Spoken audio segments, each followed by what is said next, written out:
Welcome back, one and all, to LPL English, your unofficial home for everything LPL. I'm Mazel. I'm joined by Melvin. We got the Double M broadcast tonight. We got Shivam behind us doing prod. Shout outs to Shivam. And we have a do or die series ahead of us. A best of 5 to determine, is AL moving forward or is Invictus Gaming continuing the lower bracket run? Should be a banger. Not the names you would have expected to hear today, I think, is probably the part we should really get to straight away. AL being here in this losers bracket is a shocker considering they finished top of Group Ascend and IG finished bottom of Group Ascend. And that's the craziest part about this. It's literally Seed 1 versus Seed 6. Very differing trajectories get to this point. Obviously, we look at AL's run so far. The 3-0 versus WE had us in some high highs. It's like, is this the AL that's just going to sweep this upper bracket and make it all the way to finals once again? But then they fell heartbreakingly to JDG in the last round. Meanwhile, IG had lost 3-0 to Weibo Gaming, a team they know very well at this point. Then having taken a very resounding victory, a comeback victory, at least in terms of the respect for IG, and a 3-1 over NIP, and they find themselves here. And just to kind of build on that as well with the ALWE, AL was 1 minute off of setting the all-time speedrun record in LPL for best of 5 series. That's how decisive that series was. So seeing them drop that series to JDG, even if it was close, was not on Abay's radar. JDG had managed to take a series off for AL in the regular split, but as far as inconsistent teams go, JDG has got that sticker built onto their wall because they truly would lose and win to anybody. AL, they were kind of as close to peak consistency as we got, really, and now having them here in the losers bracket, we kind of need to see today a very clear performance, a statement series from AL to say, no, we're going to first stand. Don't worry, guys. This will be light work, Weibo, easy. Then we'll just manhandle JDG or have to fight BLG if that ends up happening. Like, it starts to get a bit sketchy when we look a few days down the schedule. But AL, they need to focus today, because if they drop it now, all momentum is gone until Split 2. Was it a blip on the radar, or is it a little bit of a sign of things to come? You got to remember, two teams at least, not two people, get to go to first stand. So it's all about those tickets to international and to a potential domestic title. That being said, let's go ahead and take a look at these teams. And unfortunately for this first team, IG, they have not won a domestic title since 2019. I'm sure we'll be talking about that a little bit more as we go. But as you had said before, they've won a world championship. Sooner than they had won a domestic championship. But this team themselves, they had a bounce back against NIP. It was nice to see. It's a team that when they lose, that typically the next series, they come back with a little bit of a vengeance. But now off of a win, they need to try to keep their lives on the line here in the lower bracket. And it was straight up revenge. They lost in the Knights Road 1-3 to NIP and then took that and reversed it on them the other day. In, what I will say, great fashion from IG. This was a really strong performance from Wei and Rookie in particular. A lot of their success came off of the back of these two linking up and taking that pressure out across the map. As far as it goes, if there is going to be a win condition for IG, it has to be these two for my money. Yeah, it definitely does. And unfortunately, you're not facing easy competition on the other side. As we take a look at AL, a team that has stuck together. I think that's the biggest storyline here, because on the LPL, a lot of the time, besides some of those legendary rosters, you don't see them stick together all that often. And even without their coach Tabe from last year, this AL team has truly tried to kind of stick the metal. And against them beforehand, I think it's really important to highlight the fact that the way they've come together has been under the banner of Tarzan in a lot of ways. And I think that he leads the team, and if he's not doing well, I think it's a sign of things for AL kind of breaking down. Pretty much, and that's what we saw throughout the JDG series. If Tarzan wasn't on something that could make a mess of the early game and really generate that early pressure, that was when we saw JDG have a lot stronger performances.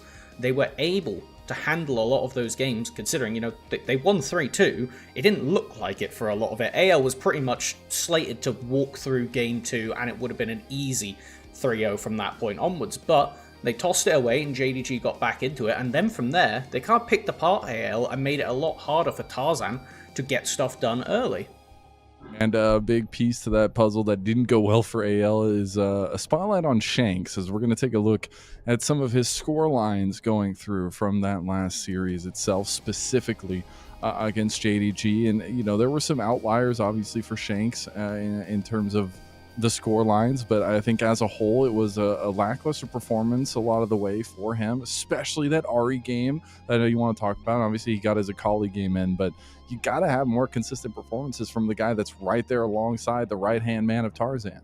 He looked incredible in the Akali game and was doing a decent amount of work in the Cassiopeia as well. But when you look at these KDAs, generally, you would think that that was 4-1 games and a loss. It was not being able to convert off of that game 2, and a little bit of inting from Hope, might I say, under a tier 2 tower that Carve tossed that game 2 away. But really, AL were in such a winning game state, they shouldn't have been able to lose from that point. And it's not something that we really expect from this team.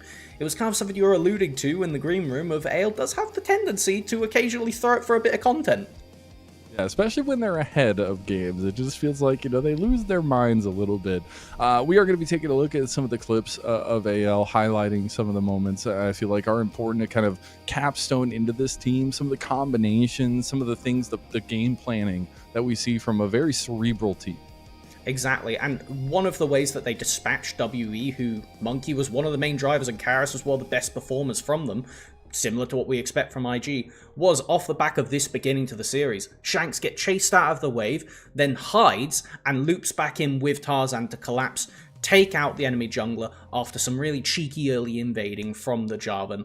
And you cannot underestimate skirmishing against Tarzan in the early game. If you give him a chance, he knows the limits of these champions. It is very, very rare to see Tarzan make a slip up throughout these early games, for him to be the one dropping the ball, and that is going to have to be the focal point for IG. You cannot let Tarzan run over way, otherwise you have no hope in this series. And even if you get them ahead, and you manage to get into a good position as IG, AL will pull that trigger to do whatever they can to get back into a series.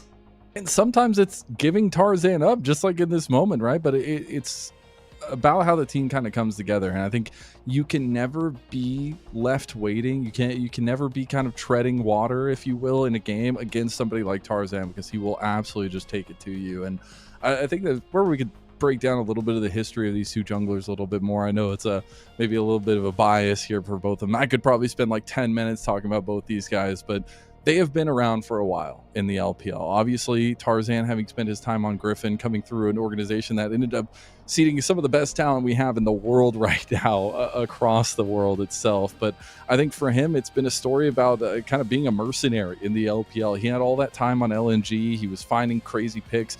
There's going to be some Skarners and Lilias that he's going to want back from game 4s and 5s, obviously. But the interesting part is that he took a break, and then he came back to Weibo and found himself in one of the most prosperous positions the team had found themselves in years, and then becoming the general of AL all these years with the hand of Tabe at the beginning. Whereas Wei, it felt like a more consistent story, right? He earned his scars on Young Miracles, and even that E-Star team, if you remember all the way back then, where he was playing aggressive picks like the Jarvan, the Xin Zhao. He found the at least aggressive jungle style that a lot of the LPL represents, and then that's what earned him his time on RNG all those years, all those titles, all those international appearances and 2 MSI titles, and now he's found himself in hot water, I guess, for 2 years straight. The BLG craziness in the jungle, and then as well as IG having brought him in to replace JJ just last year. And so kind of bringing that into today, we look to how Wei started his journey with those early aggressive picks, the Jarvan and the Xin Zhao. I think those two will be mega high prio going into today because of just how important it's going to be to get your jungler on the front foot, getting mid laners that can facilitate early skirmishes. Because when it comes to how IG were able to take their one game out of the 5 that they have played against AL this split, it was off of a early skirmish where Wei was piloting the Jace, one of the, at the time, most disgusting champions in the game, but very good in an early skirmish, and actually was able to take it to Tarzan's Kiana, which has been terrifying for a good amount of that long career, particularly when he came over here. And so as we take a look at kind of the more recency of these two, and especially some stats coming into this series itself, obviously a lot runs through both of these junglers for their respective teams. the MVP is going to be the MVP for a reason. I think some of his stats tell the story of that, but I think it's the stylistic similarities between the two that I really want to have a little bit of introspection on tonight and see how quickly things kind of break down for IG, because both of these junglers are going to be testing the tempo, testing the presence on the map, and objectives are going to be a large part of that conversation here tonight. 100%. It's something that we know AL puts an incredible amount of priority on to securing those early objectives. And in the series that IG played most recently against NIP, we saw several times NIP would early swap to take those grubs, and it would catch IG off guard a few of those games, which kind of left them in a bit of a faltering position. They adapted and ended up coming out on top in the end, but I think particularly those purple objectives are something we do need to keep an eye on. Yeah, especially, a giant percentage of the Rift Heralds go over to AL. 87%, a little bit higher than that, goes their way. So we'll see if they can do so. But I want to take a moment and maybe do a little bit of positivity training for IG here. Let's go ahead and bring on the IG clips, because I know you grabbed some good ones. Some moments that this team looks alive, looks together, and that's what we're hoping to see tonight against AL. It has to come from bringing this mid-jungle pressure and taking it elsewhere. Rookie had an incredible Rise game, several early roams to snowball, god flanks in these fights to tear up NIP's entire phalanx position. There was nothing they could do when Rookie showed up to a lot of these fights. And something that I think they've also got kind of sneaky in the pocket that took a lot of people by surprise, they pulled out the Lee Sin Lissandra combo into Care's at the time 100% win rate Ahri and completely demolished that game. It's something that I think is quite likely to show up today. If they see an angle, I think IG should definitely be willing to pull that trigger because of how essential that early mid jungle is going to be to the series.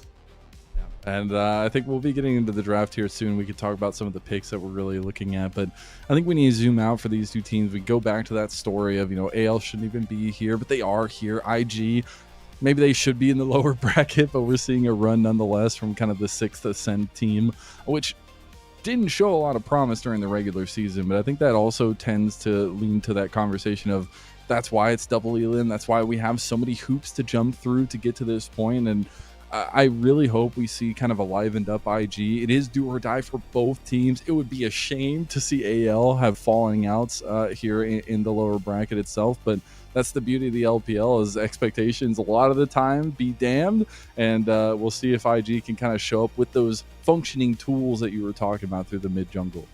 Exactly, and just to really hammer down those stakes, if AL were to drop this series, it would be probably the biggest upset we've had all split on the scale of things. This team looked like, and should really have been, walking into first stand with confidence. And if they end up losing here, potentially a bit of pressure on them now that they don't have Tabe. Maybe once we get into best of fives, the AL deadliness in these drafts, in these series, maybe gets a bit muted. It's something that could really hurt your kind of confidence going into Split 2 if you were to even have a close series against IG today. And those negatives that we kind of sprinkled throughout the talking points ahead of time, where for AL, it's a lot of times they look damn clinical in some of their games, but then, if they're either really far ahead in a game specifically or in a series themselves, sometimes they'll have a little bit of a wonky draft, they'll have harder to execute pieces, and then it kind of falls apart in that way. And a lot of times they don't even look like they have much of a chance for a majority of the game, and then have some fighting back in the mid to late game. But for IG, it's been about closing out games, man. This team is heartbreaking fans across the world with the fact that they find early game leads, they find advantages, and mid to late game comes around, they make one flub and it is done. And I think that comes a lot off that decision-making tree from Wei, where he needs to be a little bit more reserved and make sure that the team is being able to play around it. Absolutely, and to kind of spotlight some of those other players on the team where those flubs occur, Soboro, incredibly high ceiling player. We've seen him get the mechanical best of a lot of our top talent, and then immediately throw it away. He truly took the Shy's chair and thought, yeah, bet. He has got such high variance, it's a very fun experience to watch, but it's an experience nonetheless. And Photic, on the other hand, has felt a bit more like he would accumulate some of those leads, but then have uncharacteristic oversteps, get caught out, be one of the reasons that they end up dropping in a lot of these instances. And it's something that we need to see AL's side lanes, that what should be quite strong, winning up those matchups, able to hold down IG. If they end up dropping the pressure, then we're in a bit of a scared position for AL. Well, let's go ahead and get down to the brass tacks here ahead of drafts. Yeah, I know you were talking about some big picks that we're looking for, some side laning potential, some presence priority in the mid lane. What are we really looking at for both sides? So we'll start with the mid jungle. This is where a lot of the pressure has been. J4, Xin Zhao, Pantheon, these are some of the picks I expect to come out in the first, if not the second game, or be on the ban bench. Qiyana's something that is probably going to be contested. I would be surprised if it's straight away. And then for the mid laners, it's about the facilitators. I think letting Rookie have Rise is an incredible folly from AL. They do come into the first game with first pick, so I'm curious whether they're going to chuck that attention over to getting a winning champion for Tarzan or a facilitator for Shanks. Yeah, I think the picks are going to be coming in. I'm very curious at what counter picks are going to be looking like today. If it is going to be back to top lane, or if we're going to get some crazy, jungle or mid counter picks themselves. Because I do think a lot of those aggressive skirmish-heavy junglers are going to be extreme presence tonight. I know something else that you were talking about, a tool that AL got used against them, right? Is the Maokai that we've been seeing prop up a little bit more facilitative, but a very strong, engaged center champion as well that could be looked at tonight as well. Something that's got a few buffs towards his jungle, makes it a very deadly smite securer, as is all too memorable over in the LCK. And here, it's something I really do think could make a lot of chaos in these fights. Something that Tarzan historically has a very good record on, set incredibly high damage numbers when that AP Maokai was on the table. And perhaps after losing to it, despite being on Sylas, what used to be the God counter pick, and still should be, both times Maokai's been played, the enemy team had Sylas, and the Sylas lost. That's unprecedented. Let's take a look at what actually gets thrown in. Yeah, we will see AL going to be on red side with that first pick. We'll be seeing some of these bans coming through, likely levied towards opening up some picks later on in the series. Since we are in Fearless, we do have AL banning away the Yunara, the Vi, the Rumble. It's going to be Invictus Gaming banning away the Orianna that we know has risen in prevalence between both these mid laners, as well as that Jarvan that you talked about. So the Xin Zhao still on the table at least. Xin Zhao, we got Azir is also open. This is one I would associate more with Shanks than Rookie. Rise on the table. Where are we thinking for IG's last ban? It's going to really sway what ends up happening throughout this draft. They take away the Pantheon, focusing on the jungle. I'm curious. AL, I would expect to just slam the Azir, but they might end up opting elsewhere. They just match it with the best AD on the patch. Okay. And they just go with the Varus. A lot of flexibility in those builds, but still very lethal in all rights, as the Rise will be let through. You said do not let Rookie get Rise. Well, they'll get it for game one at least. And now, thinking about what Shanks, he typically is gravitated towards this Cassiopeia as a counter pick when this gets picked up against the Xin Zhao, also quite scary. But so far, IG have pretty much the A and B tools that they would have wanted to come into this draft. AL have a lot of options still on the table. They have the counter pick potential now. We might see a Cassiopeia Trundle. That's something that would really shut down both of these champions in isolation. But they need to be winning that mid-jungle 2v2. Picking a support here makes it a bit deadly for going to that second rotation for bans to maybe knock away some of the scarier counters. I will say, though, Kael's Nico is destructive. And we will see that locked in now. So a lot of denial on the engage that Wei is going to be wanting to look for in the Xin Zhao already. And right now we're playing like a weird game of chess where IG put their pieces out first, and now AL, their job is to figure out counters to everything that IG want to do. Okay, we see the Sion. This was another big one, but it does open up Sobro for a Gwen counter pick. It's something that he has gravitated towards quite a lot. Easy slam down, and I'm personally quite happy with both teams, but IG, this is looking like we're going to have a good game so far. Hey, okay, if one of the biggest things we said for both teams is in-game execution mistakes, at least they both get all the tools on paper. They don't get to say it was draft. It was still just our silly mistakes that we make in game all the time. So at least we're getting ourselves set up with that fashion. A little bit of respect over towards Tarzan with that Poppy ban. I still think he's one of the craziest Poppies we have, as well as Jeje to have in the league itself. We'll see what AL want to go ahead and ban away with now. And we still haven't seen any credence paid towards that Cassiopeia right now. Ways Alistair, though. That's a great call. That is something to knock off the table. When you have the Nico, that disengage is something that is really spooky. And I'm just super curious which one of the mid or jungle IG is going to put more attention to. It's going to be a double ban, saying we don't really care about ban towards Tarzan, bro. Come on. You got to give the MVP some respect. Let's go. I mean, given the right amount of focus where it's needed, the Trundle is still on the table. I'm going to bring attention to that again because it's a really good stat checker into Xin Zhao. It makes Ryze's life quite annoying with the pillar, and it doesn't do too terribly into Gwen if you end up getting a somewhat of a lead. And now we do see the Corki. This is one that I think both Hope and Photic have had really pivotal games on. The reason that AL finished in first seed from Group Ascend was because Hope had a god play at the end of their series against BLG on the Corki. I'm still not a believer in LPL Corki, but sometimes it works.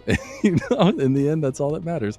So IG will have that counter pick ready to go. It's going to be the double at bat for AL here very quickly. But what are we expecting this kind of counter pick to be towards? I mean, at this point, it has to be kind of figuring out what that supportive role is going to be, and they lock in the Jhin to make that so. I think it's almost definitely going to be a Karma Slam for Jue on last pick at this point. It's so good to have an Enchanter when you have the Xin Zhao. It works really well facilitating the Gwen also. As now we pivot over, what is AL looking for? Taking away this Azir is basically just going to save for the rest of the series. We open up that mid lane draft. A lot more Orianna bans I imagine will be in the future now that Azir is off the table. One of those highest prior picks. But it's the guy. It's Tarzan. We've left him to last pick. What are we cooking? Yep. Yeah, we're cooking something here. This will be the first Azir for Shanks in the playoffs, and it's going to be the Naafiri locked in. First Naafiri in the playoffs for Tarzan as well. And if there's a game that we're going to center around the junglers, I mean, hey, it's a perfect game one for that. We have an assassin jungle for Tarzan with a lot of supportive tools around him, and we have the quintessential pick for Wei, something that can get his team off the ground running, and with the support of his team can get these carries to a place of promise. And on the subject of support, I kind of alluded to it a bit earlier on because these are two of the best Bard players in the region.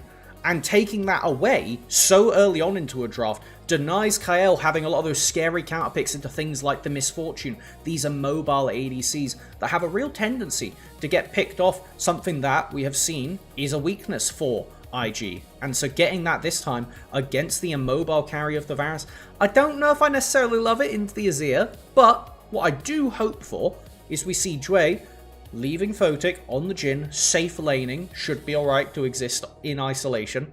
I'm expecting him to get dived by Tarzan, but to get out there and facilitate Wei. I want to see 3 people on the map for IG bullying the mid jungle for AL.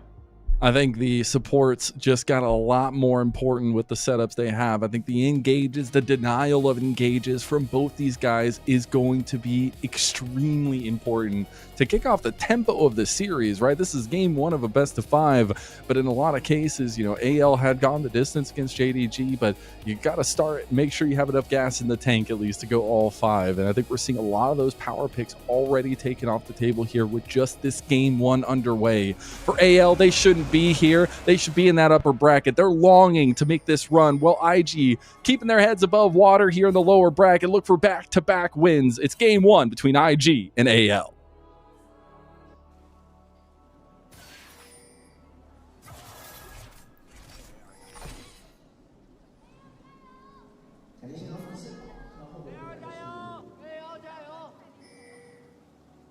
Yeah, it's game one. We're a little quiet on the gyos. It's okay. We'll get ready. Once the action gets waking up, you know, we'll be good.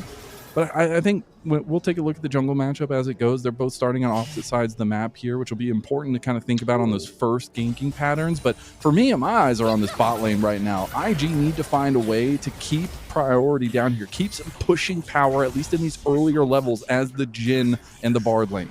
Well, I think one of the ways we've got that is Jue opting for the Electrocute Bard as opposed to the Spellbook. It gives you a lot more laning prowess. It's very easy to proc the Electrocute with a simple Q auto as long as you have a meat lined up.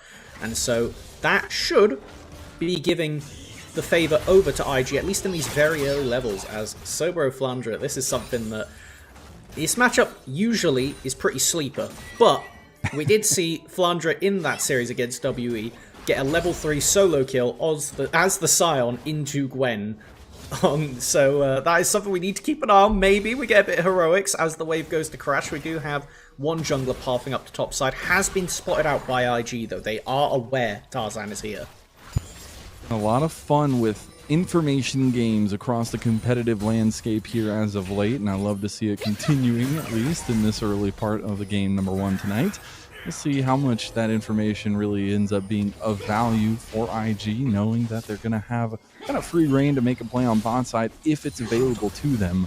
But I think the next ticket is which one of these junglers needs to get ahead earlier, Melvin? Because I feel like Tarzan, yes, would love to have early gold, but Nefiri can be potent at any stage of the game, feels like.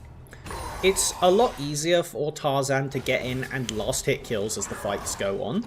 If Wave falls behind, the Xin Zhao is quite likely to get popped in these fights, as we do see the statistical vote. I think it's a bit closer than 10 to 90, but, you know, we'll have to see if the execution is down on it, as we do have TPing back up, instant knock-up from Flandre. And the reason I draw attention to this is if he doesn't crash the wave right now, Tarzan is going up there and will be looking to collect. Oh yeah, he's holding on that Scuttle Crab up there, potentially looking for that gank, but I think Saburo will play the safe game here. If he gives a little bit of a lead to Tarzan, that's where things can really crack open. Saburo will be engaged on by Tarzan, trying to dodge out, try to get a little bit of space here. Going to do a decent amount of damage, but won't nearly do enough with the Darkened Daggers. Tarzan will have shown his face, get it back off through top lane. Oh, we got very lucky for Sobro that the wave was in that kind of position. If it ended up being left in a spot where it pushed into Flandre, I think top lane was pretty much Jova for the foreseeable. But with that crash coming in, it will just be loss of CS over to the Gwen. Having to take a second recall so early is quite rough, though. How will Wei and Rookie bail this out? We saw a lot of their attention post level 6 with the Realm Warps to the top lane. Killing Hassan, though, he's quite tanky. A little bit harder, a little bit harder. And then something I really want the audience and obviously us to kind of keep eyes on tonight is kind of these mental games being played around the map. Because maybe on paper you say, oh, well, he didn't get Saburo and he didn't even get his flash. What did he get out of that? He's giving Flandre a little bit of breathing room up there. So now he can potentially go look elsewhere. And I think it's right now for Tarzan a real big rush to get to that level 6 mark and ahead of these objectives, which we have Dragon in about 30 seconds, to really be at a place where he feels like he can fight. Both junglers just going off of standard pathing.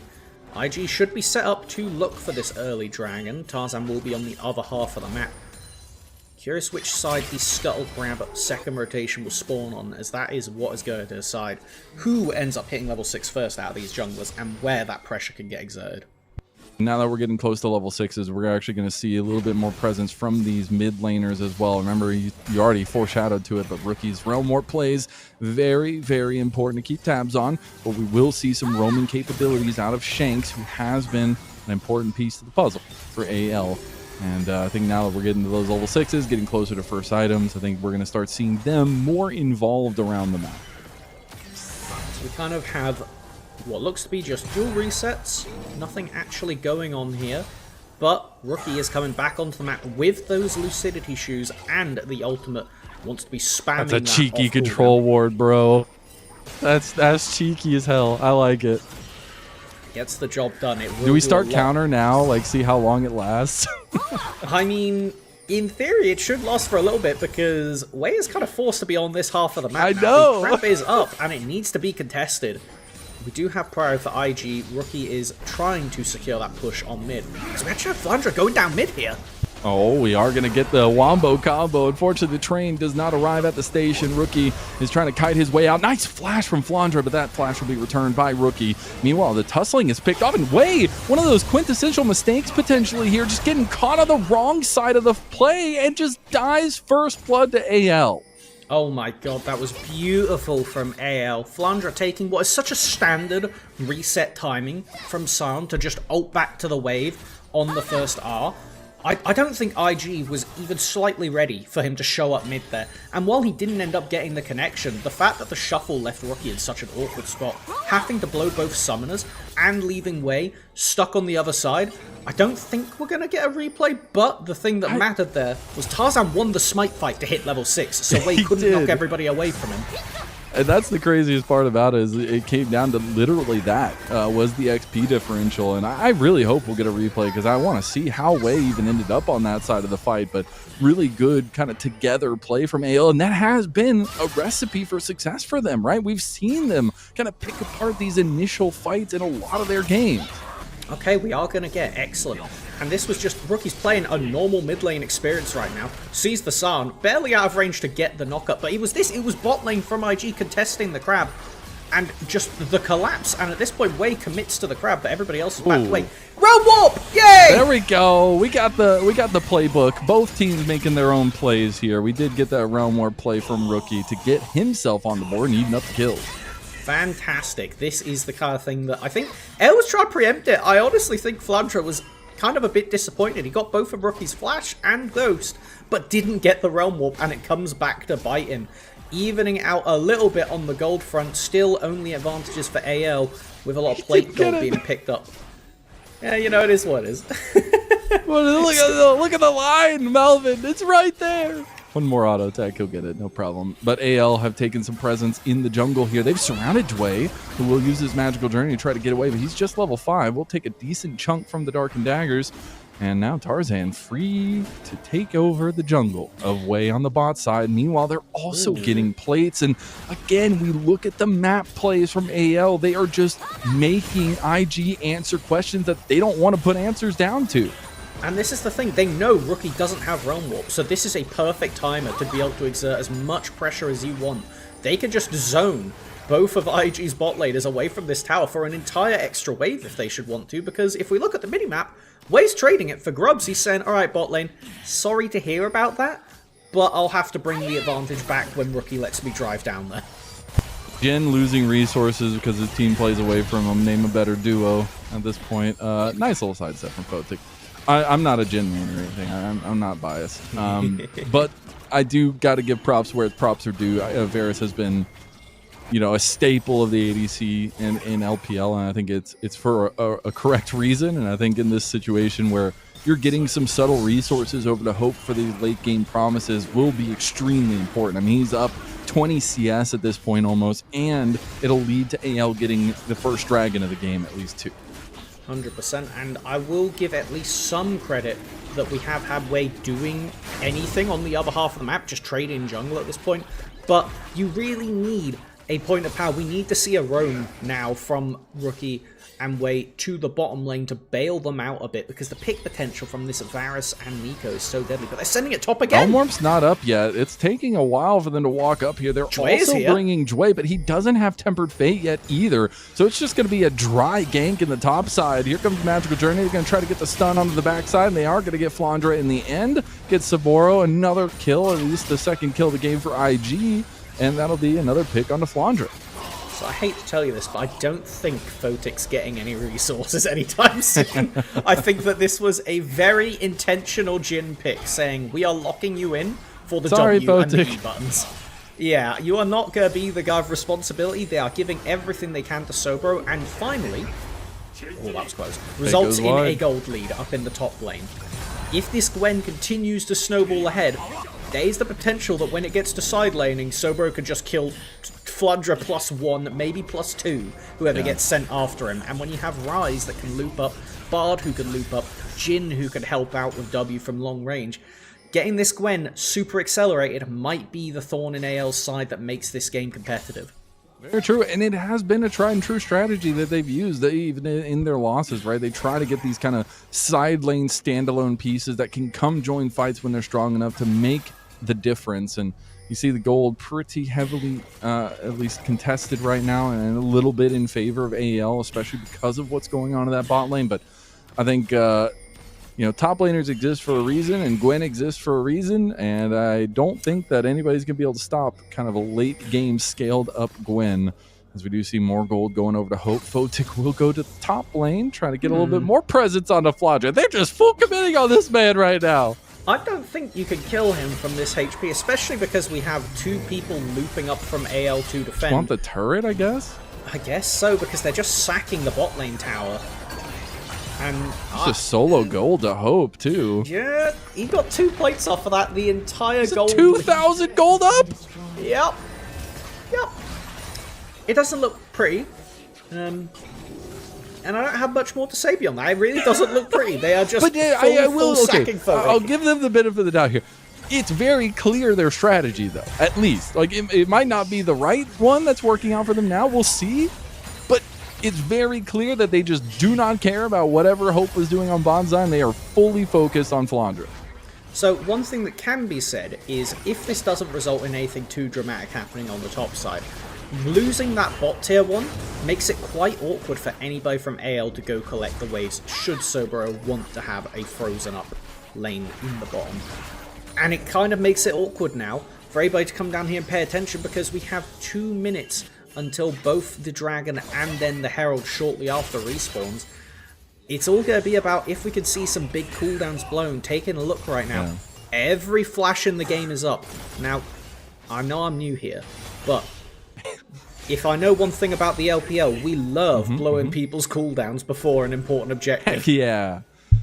We also are hitting those first item spikes now, even getting a little bit further than that across the board. Do you feel like that kind of changes the state of the game at all? I mean, this is a pretty substantial lead for AL to have this early into the game. Ooh. And Tarzan's just going to follow through. I don't think he meant to, but he does it. Hope snipes him down, and Tarzan gets the reset, gets another kill. And that's 4.5 thousand gold for AL. And now Dway going to try to walk into the fight here. Pop Blossom's going to lock him down. He's going to flash. He should be able to escape. But the piercing arrow, the hail of arrows, and Hope gets another one with this Fed Varus. Guys, there's a 3k gold lead on my Varus. So, bro, what are we doing here? Dominoes. It's going to be Dominoes here. There's going to be Flandre joining the fight as well. Double lockdown coming through. Rookie can't join fast enough, and he watches his top laner give his life over. I think that this is just IG losing the game in the space of about a minute, and it's more and more. Oh, they're kiting like crazy right now, though. Rookie trying to do the dance here. Temper Fate's going to land. That's going to be straight onto Hope. Hope's going to get locked down. Here comes the curtain call. Is it going to be enough, though? Tarzan getting over. Tarzan going down. Rookie gets a kill back, but it's still going to be 2 members of AL surviving. Rookie trying to force the matter at hand, though. Wants to bait them in. And I got to say, Rookie is firing on all cylinders right now. That man was diving and dashing all over the place there, trying to get in range of Hope, but can't do it. I mean, the Dragon is up in 10 seconds. We have the teleport coming back in, but Shanks is still top lane. Has not committed the TP to contest yet. Will IG look to just burn it on spawn? We don't have any significant cooldowns from Rookie now. He has Realm Warp to bot lane to try and secure some level of push, maybe to contest for a steal. But yeah, Flandre does not want anything to happen. I mean, it's almost 6,000 gold lead, 15 minutes in. We see how that all ticked off, and it might have looked good for a moment for IG, but things are still heavily handed by AL. So if this Varus doesn't have a 2k gold oh my lead, god, into the wall? Yeah, that's Shanks just solo kill Rookie.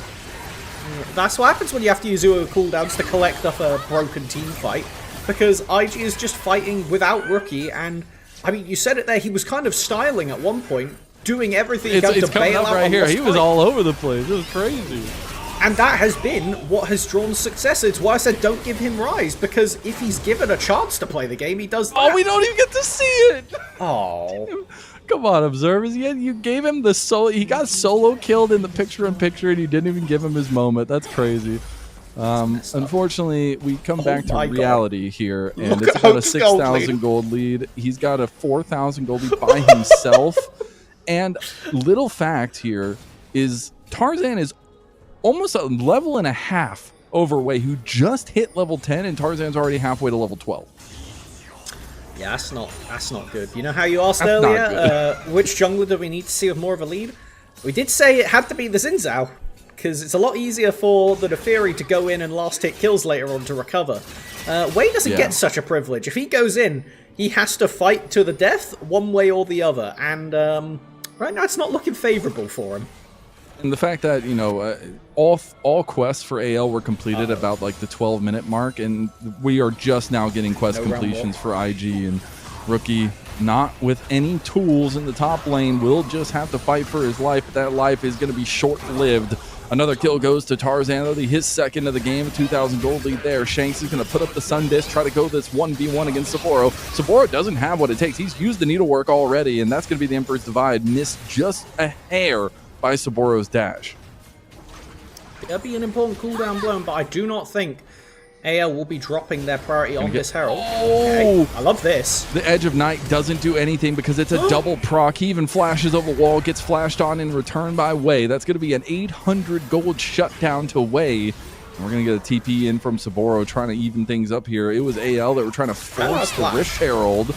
And that's a play we know they really love to play around. But yeah, look, it's a 2-level advantage for Tarzan over Wei, and they're still going to try to fight this. Shanks is en route, though. Despite not having that wall, he can still do a lot of damage with the Nash's too. This is dangerous for IG.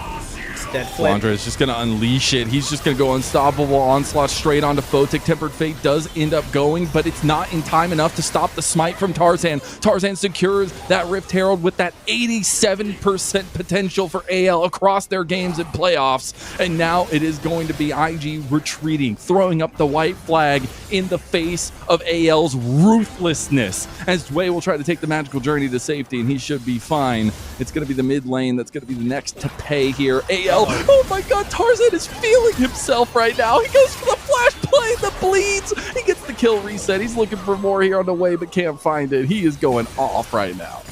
I don't know if that was necessarily worthwhile from Tarzan, but it definitely was a statement to say, alright, I see that Sobro is the hope for your team. Let me just quickly snuff that out under your tier 2 tower. Yeah, probably not correct, but was that overall, what we were saying before the winning series? How, you know, when they're really ahead, sometimes they lose their minds. You know, that's how the start of this fight felt. I was looking at, like, there's no way IG go to contest this. We don't get to see that bit, but they were successfully able to get some picks. The actual fight goes horribly, though, as Tarzan just smites away barely before the Tempered Fate locks him up. And we do get, after the TP, we have Hope come over and collect that Rift Herald, just chasing down everybody from AL. Full confidence at this point. They are playing from the from the front, and they are most definitely looking to dive. Yeah, Tarzan, this is some saucy stuff right here. It is bold. It is a bold one. He flashed too. I didn't notice that. Yeah. Oh, he was committed. Only a 400, 500 gold shutdown. You know, not too bad. And still has, you know, a level and a half lead over Wei, or almost 2 levels at this point. And Dragon's up in a minute. I was gonna say we have to set up for this next Dragon play because it could be Soul Point, which gives so much decision-making power over to AL. Gotta say, IG are on 2 items now for a couple of their members, though. Yeah, the gold lead for at least mid-jungle isn't that actionable, really. I mean, the biggest thing is that Rookie hasn't got the full stacks of the Rower yet, so he's definitely not maxed out on the power that this Ryze could be doing. Top side, also, we've got a tank, a really weird tank build from Flandre. He's picked up the Zeeks for ulting even more often as he jumps in to be the frontliner for his squad. It really has to be a pick before the fight starts. I think if it's a flat 5v5, IG has no chance, and they smell the water on Shanks. Oh, they do. The Emperor's Vibe going to be buffered out of by Wei, and then Shanks is going to have to flash away. Here comes the curtain call. Big Pop Blossom to deny the damage coming in, and now they're going to turn back. Tarzan gets a reset, and Tarzan is ripping and roaring now onto Saboro. He's going to get another reset here, and he's going to look to continue moving forward. Tarzan is a monster. He is the MVP of the split for a reason, and he is flexing his muscles, and they may be a little bit hot dog right now. Hope gets a big snipe kill as Tarzan dashes away from that deadly flourish, as now we're actually going to see Rookie try to step up with the team, but unfortunately his team is gone and it's just him and Photic. He oversteps for just a moment and is paid back in kind by Hope. Not giving the option to slip away the lead. Hope, this master of apparent consistency throughout this game, really been doing a lot of work given a winning game state in the bottom lane and has not dropped it since. Playing such a pivotal role, not just picking up the Rift Herald in the first place, but securing a lot off of the back of these team fights. Really allowing AL to play as aggressive as they like, knowing that their man in the backline is going to clean up the kills regardless. And it's just disgusting how confident Tarzan can play. If you don't remember in that first initial play, he got picked out in the jungle with literally no teammates next to him, only lost about a quarter of his health bar there with this lockdown from the Jhin, still played extremely confidently. And I said this first game was going to be a trendsetter for the kind of proportion of the series that we're going to get, and right now AL is just dancing on IG's grave. And I think a real microcosm of that is this Xin Zhao and Nico interaction. Generally, you want to be Xin Zhao into Nico because you could save your ult to knock them away when they go for the engage. But if you're behind, you don't have the health, you don't have the resistances to last early on into the fight. And we're seeing it several times now. Wei has to burn the Crescent Guard to defend himself, And then that just gives such an easy walk-in for Kyle on the Nico to scoop up everybody as they sniff out Sobro. They do. They find him. They're going to completely surround him now as well. Even pop the blast cone so he doesn't have any easy exit. That's good. Okay. Saburo just rage splitting and ends up dying. Tried to go for a flank play, but doesn't find it. And IG are falling apart here in game number 1.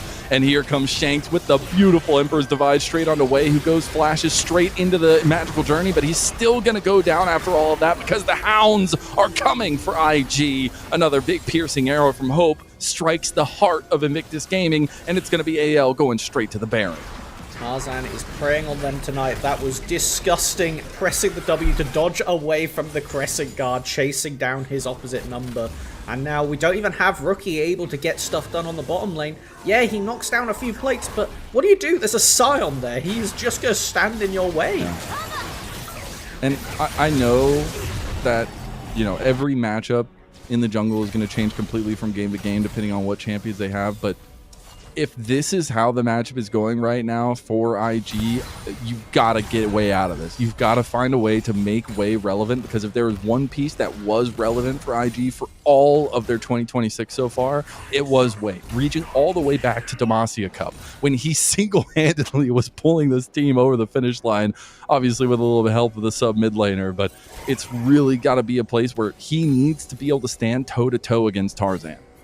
And I think if we're going to have that happen, because generally we were talking about how excited we were to see the Xin Zhao, to see the rise. That is what should have been the win condition for IG.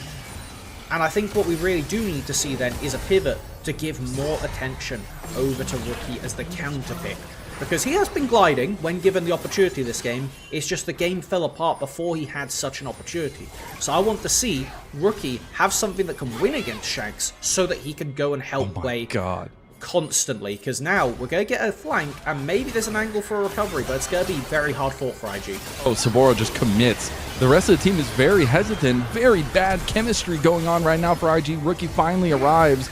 That curtain call is not going to do much there, even missing a lot of the shots. The Rune Prison's going to be there, the lockdown, but Wei is getting engaged on by Shanks. And this is just a multi-pronged attack right now by AL. Oh! Rookie takes down Tarzan. It's the head of the Beast, but I think the Beast is going to keep on kicking. His hope is still there to lay siege with Kyle and Flandra. Uh-oh. Uh-oh. No, that's just the Jhin. It's just the Jhin. It's just the Jhin. Leave him alone. I mean, it's looking like AL's going to be breaking the base. Okay? He's the tickle monster, he's got Collector, he's got Rapid Fire Cannon, and there is a 5k HP Scion gliding on them. It feels like Jhin is always like the gamble champ, because if you start losing, you can't afford the IE, and then you have to go to this Mosquito build, and it just feels even worse. Oh my god, he just almost got 2-shot by Shanks. And I think that's what happens when you're almost 14,000 gold up 25 minutes into the game. Yeah, it really is just prospecting how we come back in the next game, because short of AL taking this Ocean Soul and then somehow not ending the game before an Elder Dragon flip comes up, I don't see an angle for IG here. That was pretty much best case scenario what we just had. Rookie getting a flank, Sobro separating the fight, but Hope, he still had Flash, he was able to escape, and what we had in the pregame with those clips, I didn't realize it was going to be so, foreshadowing as it was. Rookie going for the God flanks on the rise is what allowed them to tear apart NIP. AL do not give them that same credence, clearly doing their research and being aware that if we do go for a long fight, Rookie's going to fish. They have everybody in position to collapse, and it's really not getting anything done for IG. Saburo's trying so hard right now. He's owned. I'm going to try to tell you. Oh, nice little flash from Jway. I don't think Flandra dies anyways. I think he's just fine. Four members of IG say, hey, Flandra, we're here for our taxes. And unfortunately, slowly but surely, it's taken down. It's time for Nexus. It's Nexus for Flandra, an even trade. Oh my god. He tried to flash out, he dies. All right. Perfect. AL, sweep it up. It is over. Game 1, whole-handedly going over to AL. This might be one of the biggest individual gold leads I've ever seen in the LPL. 6.5 thousand gold advantage, 7,000 gold advantage for Hope in the bot lane, and it's off the back of an incredible entire team performance from AL. Game 1 is theirs. Ooh. Yep. Yeah, we're going to need the break to take a moment to breathe after that one. And I think IG really will I need to find out from someone what the record that AL nearly broke was for quickest best of 5. It's a bit early to call it, but if they continue brutal, this bro. momentum going into the next one, it's terrifying. That was the best case scenario for IG. Like, those were the champions. Except for the Jhin. I will say Sure, the Jhin, I will give that. it was there to specifically give resources to Wei, but when Wei is so far behind, it doesn't even matter, right? Jhin is not there to carry the game. He's there to support the other carries in the game, and he was just never able to do that. And part of the reason for that is AL successfully identified, hey, Jhin loves to be left alone in the bot lane, so what if we just never let him reach the bot lane? And Dwayne never got to roam on the Bard in the early game. That's the thing, it's Bard, for God's sake. When you say Bard, the first thing that comes to mind, in I'm sure all ADC's minds, is, well, I guess I'm playing alone bot lane. Dwayne was with him most of the time because he didn't get the opportunity. He wasn't allowed to hit that level 6. AL did such a good job of denying this utility bot lane from helping the rest of the team, and they identify the win con from IG and just completely cut its head off. And it's just such a bad feeling for IG, because I feel like in a lot of their series, it's that first game that gives you a little bit of hope for IG, where they come out swinging. There's like back and forth. They might still lose that game, but it's still, you get that feeling that IG is with it. Here, a lot of disconnected plays. A lot of those moments that we were talking about coming into the series, saying little slip-ups in the mid-game, in the later parts of the game, mispositioning, kind of re-engaging, not together. And we saw that so many times. And a lot of that disconnect, which scares me the most, is coming through from that top lane, from Saboro, who got the Gwyn this time around and could not do anything with it. And I think when you see those moments, you just have to kind of erase the chalkboard for IG, go back to what worked, and that's centered around building a comp for Wei. 100%, and I will, again, give complete credit over to Flandre with that level 6 roam to mid. Really muted a lot of IG's pressure by taking away Rookie's summoners, and it resulted in an overall winning play, but it meant after that, Rookie was on a longer cooldown to be able to roam top lane. He still used the roam warp off cooldown to help top lane and feed Saboro, but I don't know, it's going to be a thing of now how we look future to the rest of the series. I think we need to see IG get earlier game tools in the mid jungle. I really expected the Ryze Xin Zhao to have a chance to, hit their first item, start to get to a point where they're scary. I think we need to see something like J4 LeBlanc, something that just kills you level 3 and doesn't give a chance to play the game. The Lissandra Lee Sin might actually be just ringing in the back of their head right now as something that's necessary, but we'll have to find out as we go on, because AL looked like dynamite today. And I think there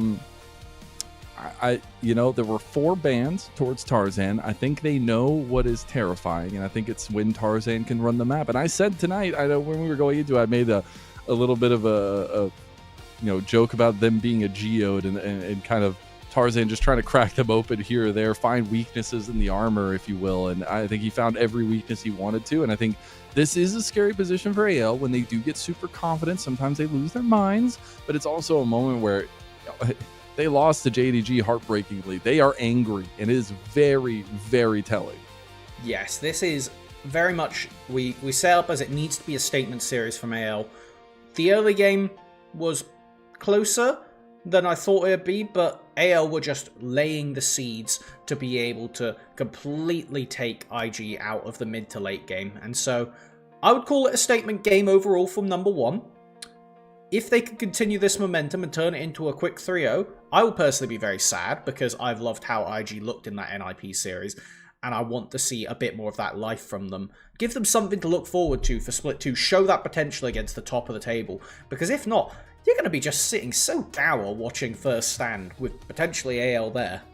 Yeah, and it would be, off the back of a very hard year for IG last year, and trying to find some stability there, even with some different pieces this time around in 2026. And, a very lackluster Group Ascent regular season, still alive in the playoffs somehow, some way with their win over NIP, but really needing to show us some life here, because this was just Tarzan stunting on them, and that cannot happen for the rest of the series. I do wonder how they change things around, and we'll obviously get to that as we're going into Game 2 itself, but now we just got to heap props onto AL, the way they dissected the comp, the way they kind of used some of these I called them questions that they were asking towards IG, because they consistently were pushing a certain side of the map, putting pressure somewhere, and begging IG to come answer or find another answer. And while that answer for IG a lot of time was go to Flandra and find that 300 gold tax that they were taking from him, it was about what AL were doing on the other sides. Absolutely, and Flandra recognized that, picking up the Zeke's Convergence early on, a much cheaper item than most tank itemization, gave him more opportunities to ult away, more opportunities to ult in, and some just basic resistances that kept him competitive with the, at the time, accelerated Saburo. As for what answers we may see Fish in the next series, with IG picking up first selection now, I'm kind of expecting them to think about taking red side actually on purpose this time, instead of it being given to them from AL, and look for a counter pick in either mid or jungle, because banning away Tarzan is evidently not on the table. Yeah, but the thing is, I think some of those bans need to stay around. I mean, we've seen consistently teams banning that Poppy away from Tarzan. You gotta wonder, is it just the respect from his previous Poppies, or is he doing something in scrims that's really got everybody alight? But again, I think the question we keep going back to is, how are you going to stabilize this jungle matchup? And it needs to be at the forefront of what IG are going to bring to the table in this game number 2. It needs to be how they fix out this series, because it's do or die here. IG, they lose 2 more games of the series, they are done until the spring split at least. And that being said, they don't want that to be the case. At least they showed such good promise against NIP. And now I guess the only thing left to give in this first game is who gets MVP, and I think it's got to be Tarzan. I could see, just because of the amount of gold that he had in his pocket, Hope might steal it away. No, I don't give that. No. I'm not saying he deserves it. It was against a Jhin, it's not fair. I'm not saying he deserves it, but I could see somebody voting for Hope, because he truly was so ridiculously far ahead. Off the back of Tarzan camping bot lane for a good minute and a half to zone away the enemy bot and just leave Photic crying for any semblance of gold. I wish, actually, now in retrospect, we had watched to see when he finished that quest, because it must have been so damn late. I'm pretty sure Hope was the first one to finish his quest for AL, so something that we're going to need to pray for. Yeah, rightfully so. The MVP, baby. Yeah, is that 7? That's crazy. Yeah. That's crazy. The MVP of Winter Split for the LPL, and already coming out in game 1 of this series, flexing his muscles. We'll see if he continues to go with the kind of assassin style. If he goes back to more some of the tried and true stuff that we've been seeing in the meta. Maybe the Maokai comes out for them this time around somewhere.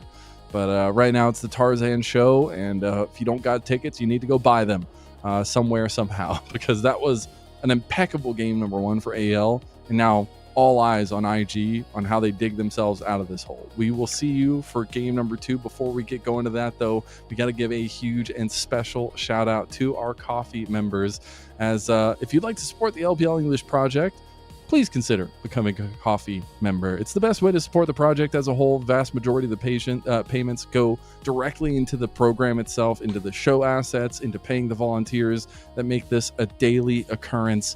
And you also get perks like getting to watch the podcast a little bit earlier, and potentially when we have internationals coming up, get to ask some interview questions to the players there. That being said, that's it for game 1. We'll see you for game 2.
Welcome back, everyone, to LPL English, your unofficial home for everything LPL. I'm Mazel. I'm joined by Melvin. We've got Shivam behind us on production, and we have an AL who looked very angry to be in the lower bracket in that game number 1. They came out smashing IG in expected fashion. We said if this was not a statement series from AL, we would be drawing question marks all over their logo, whereas IG, maybe an expected position, but still needing to see some life out of them.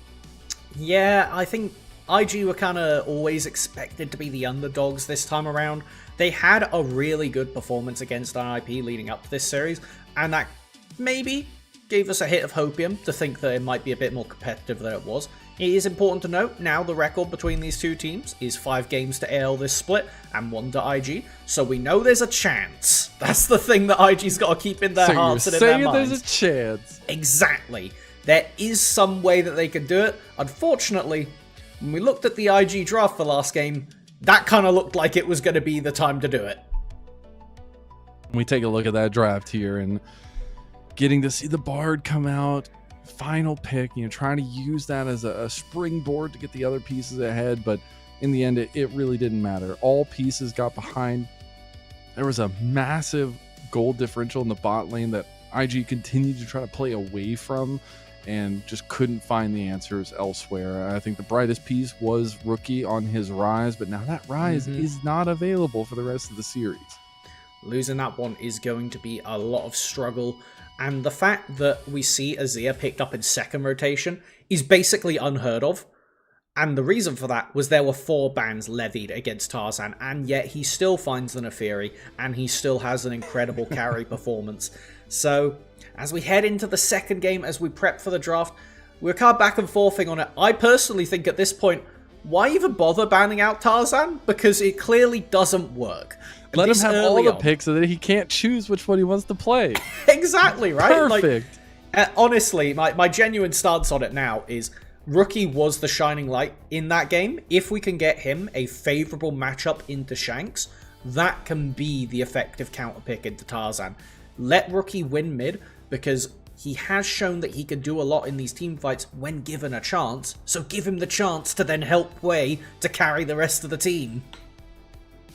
They need to find something. Just get Wei in a stable position, and things could look much different for IG. And this is where maybe IG are hoping to lean on the fact that AL did dominate that game 1, so maybe they're playing a little bit more loosely in this game number 2. As you see Wei trying to hone in and make sure that he's locked in for game number 2 of this one, because I'm going to mention every time we go at least close in the draft that this is a do-or-die series for both teams. And I think you had a very lackluster first split of the LPL 2026 season for IG. You want to finish it on a strong note. I couldn't imagine a higher note than having one of the biggest upsets in the playoffs, taking down AL. It needs to start soon, not now, but soon, as we get into draft for game number 2. AL going to be on that blue side this time around, obviously, and we'll see the Yunara banned away just like last time, as well as that Poppy and the Rumble banned by AL so far. Okay, and now we've got to think about where is that priority going to go. The Orianna is another one of those champions that's basically lived on the ban bench for the majority of the split. I would be surprised if it doesn't happen again here. And then we look towards some of those early junglers that we've been talking about. I think the Jarvan and the Pantheon are 2 that we should really keep an eye on for IG in particular. Tarzan, as mentioned, will play wherever the hell he wants, so it is what it is. We'll allude to that when he has a bit more draft context. Poppy, as you said, off the table. But now, where do these early picks start to focus out? The Varus is gone, Orianna still not banned yet. Oh, no, he is banned yet. Yeah, and the Renekton going to be the final ban there from IG, so easily opening something up later for Saboro, or just taking that one away from Flandra, because I think IG is expecting a very aggressive draft here in game number 2. They're going to try to maybe pick some pieces that are a little bit more flexible and kind of have that peelability for them, but maybe AL change things up here. We'll see what they end up banning as the last ban of the first phase in that game number 2. It is going to be the Kaisa, so take it away, a little bit of Photic's presence. Interesting. The Misfortune and the Corki are probably the 2 biggest ADCs that are still open.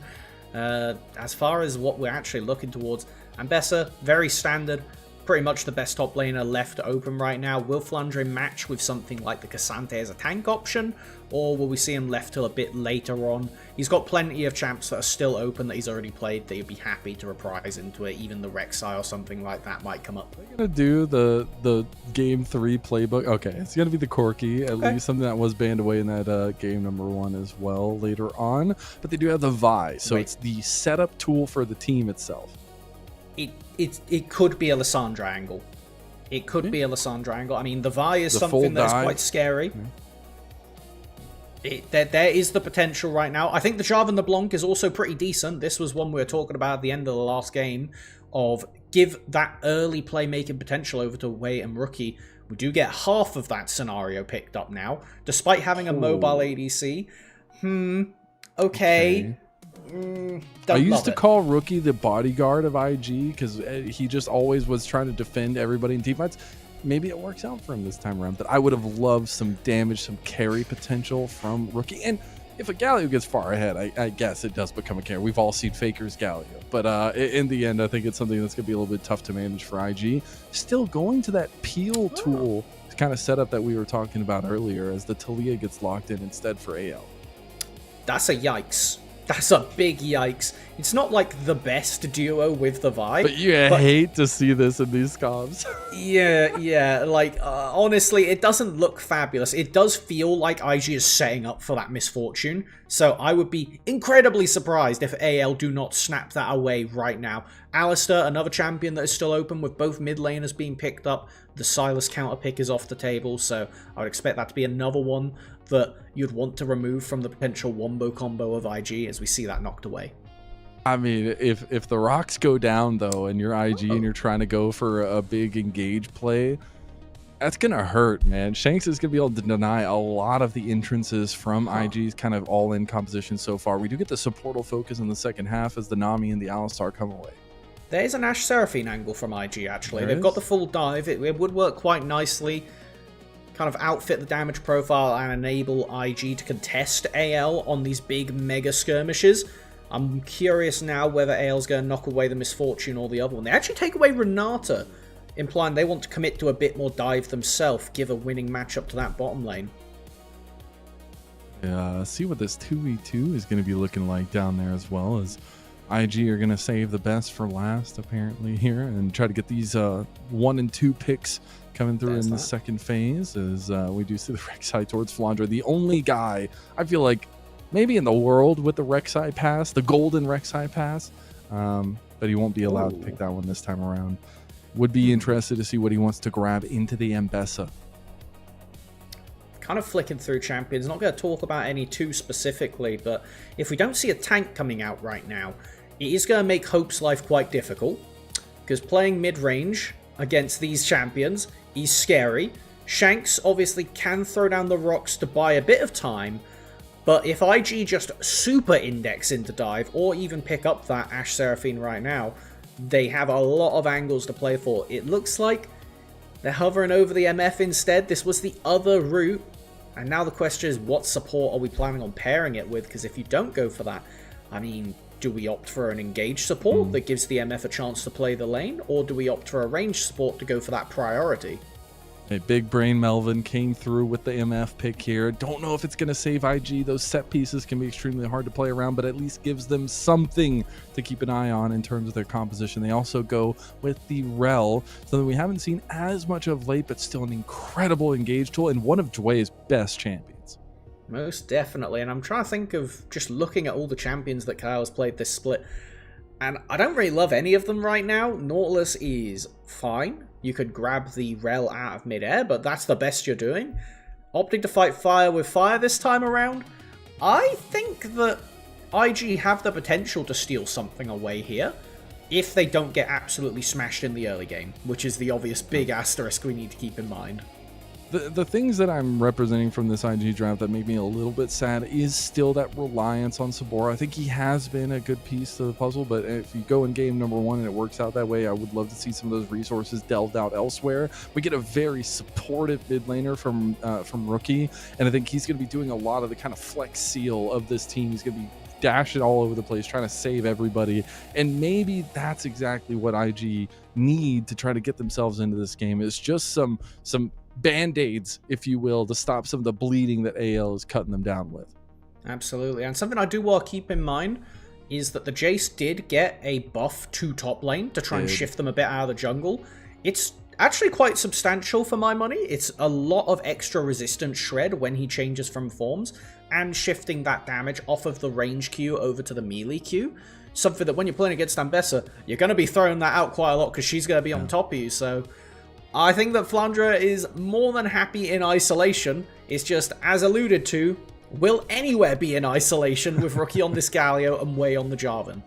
And there's some beautiful pieces, set pieces that both teams can do, set strategies that both teams have in their pockets, right? I'm really looking at Shanks to be able to set down that ground, make sure that none of those engages can really get through. And the timing on that is going to be extremely important, as well as the timing between him and Tarzan, locking down targets, finding those picks. For IG, I just need to see somebody step up. Somebody on this team breathe some life into this lower bracket run. Game 2 starting now.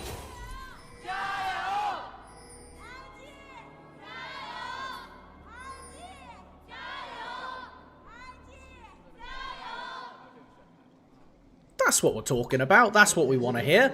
So we do get a bit of early posturing over vision, and we end up going into the game with a Nai Wombo combo comp from IG versus what has to be a pick and poke comp from AL. Between the Rockets, between the Jace, they can do a lot of damage from afar, but realistically, you want to be playing off of Nautilus and Vi ultimate into a Talia flick back and kill one person.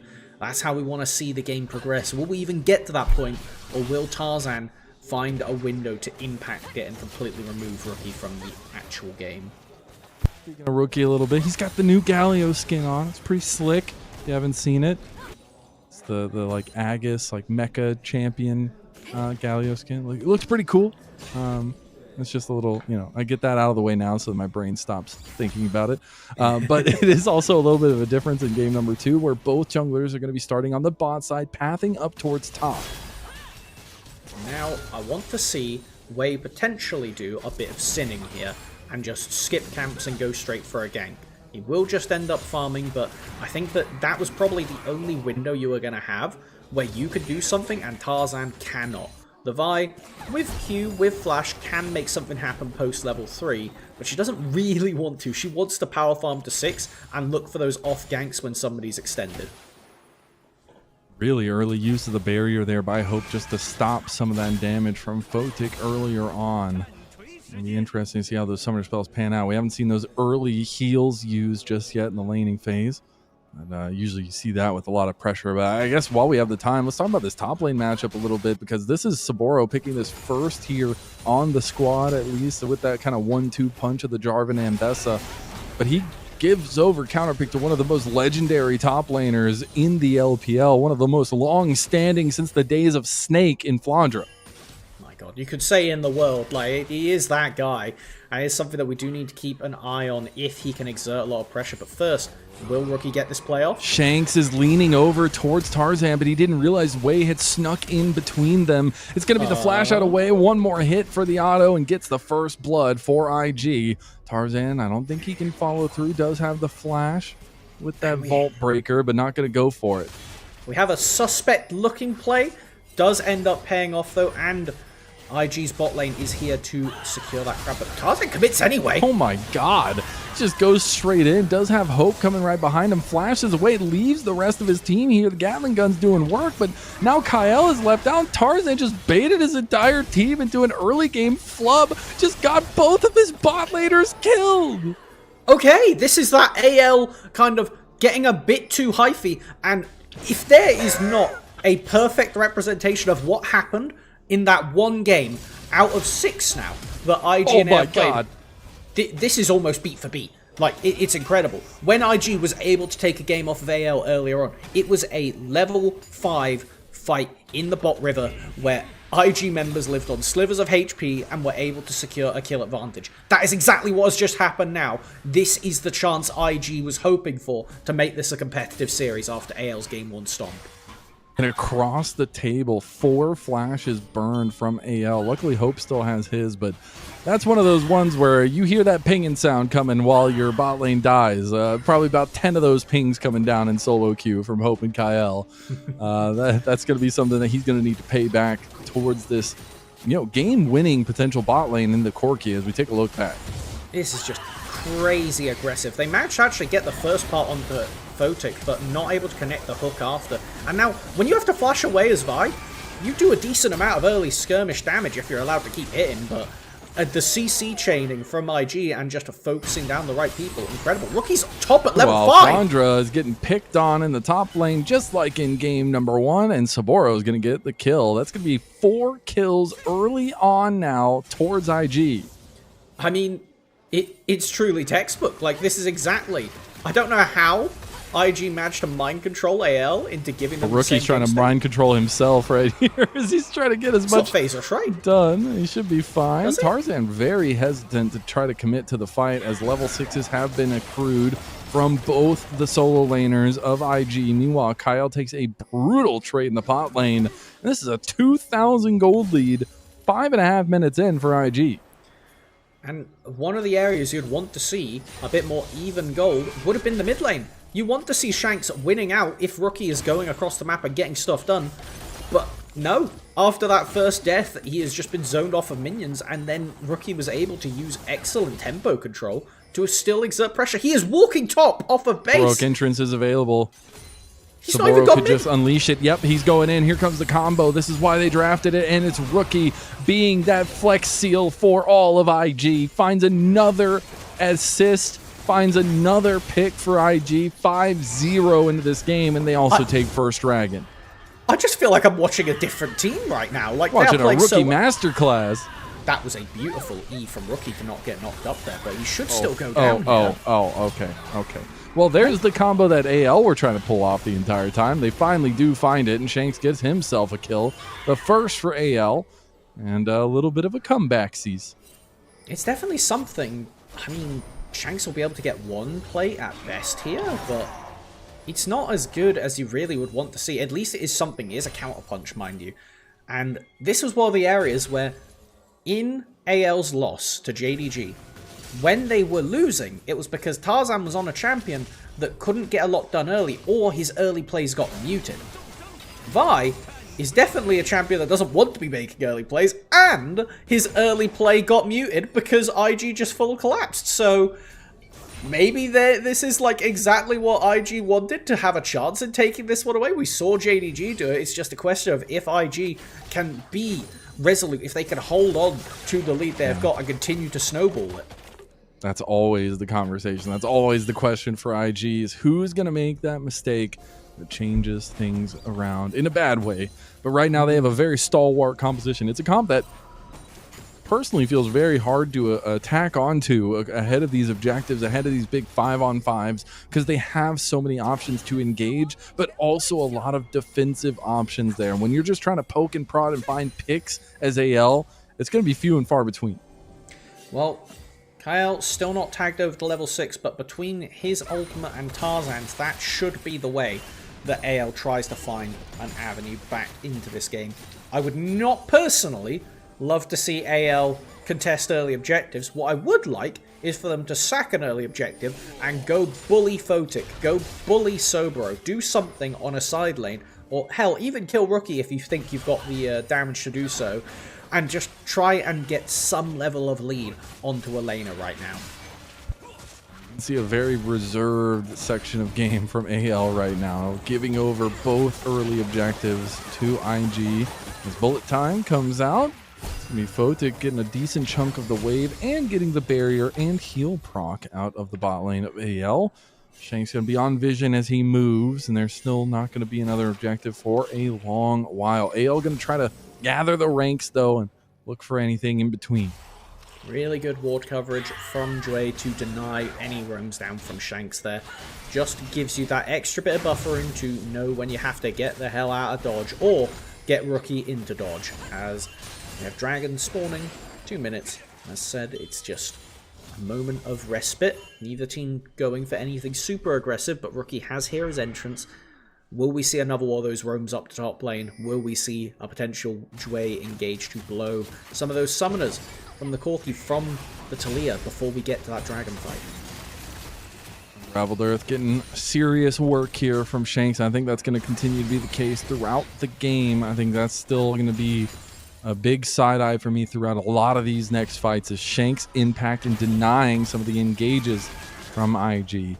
That lead's still hovering over about 2,000 gold, but these are the moments where IG needs to stay holding fast in the moment, not give up any slips or falls. As we do have first items coming up here, we already have the belt completed for Rookie.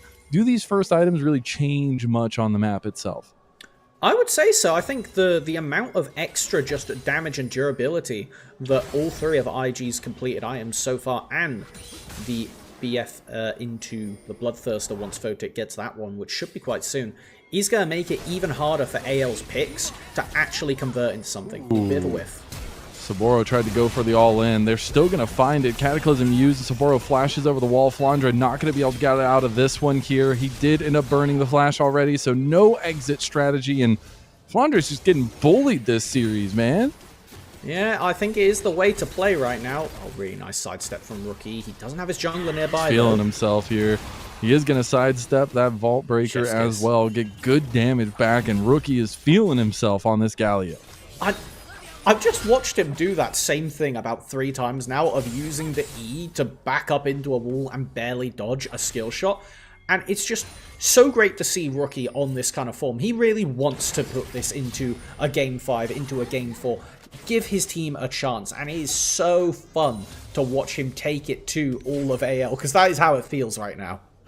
It truly does.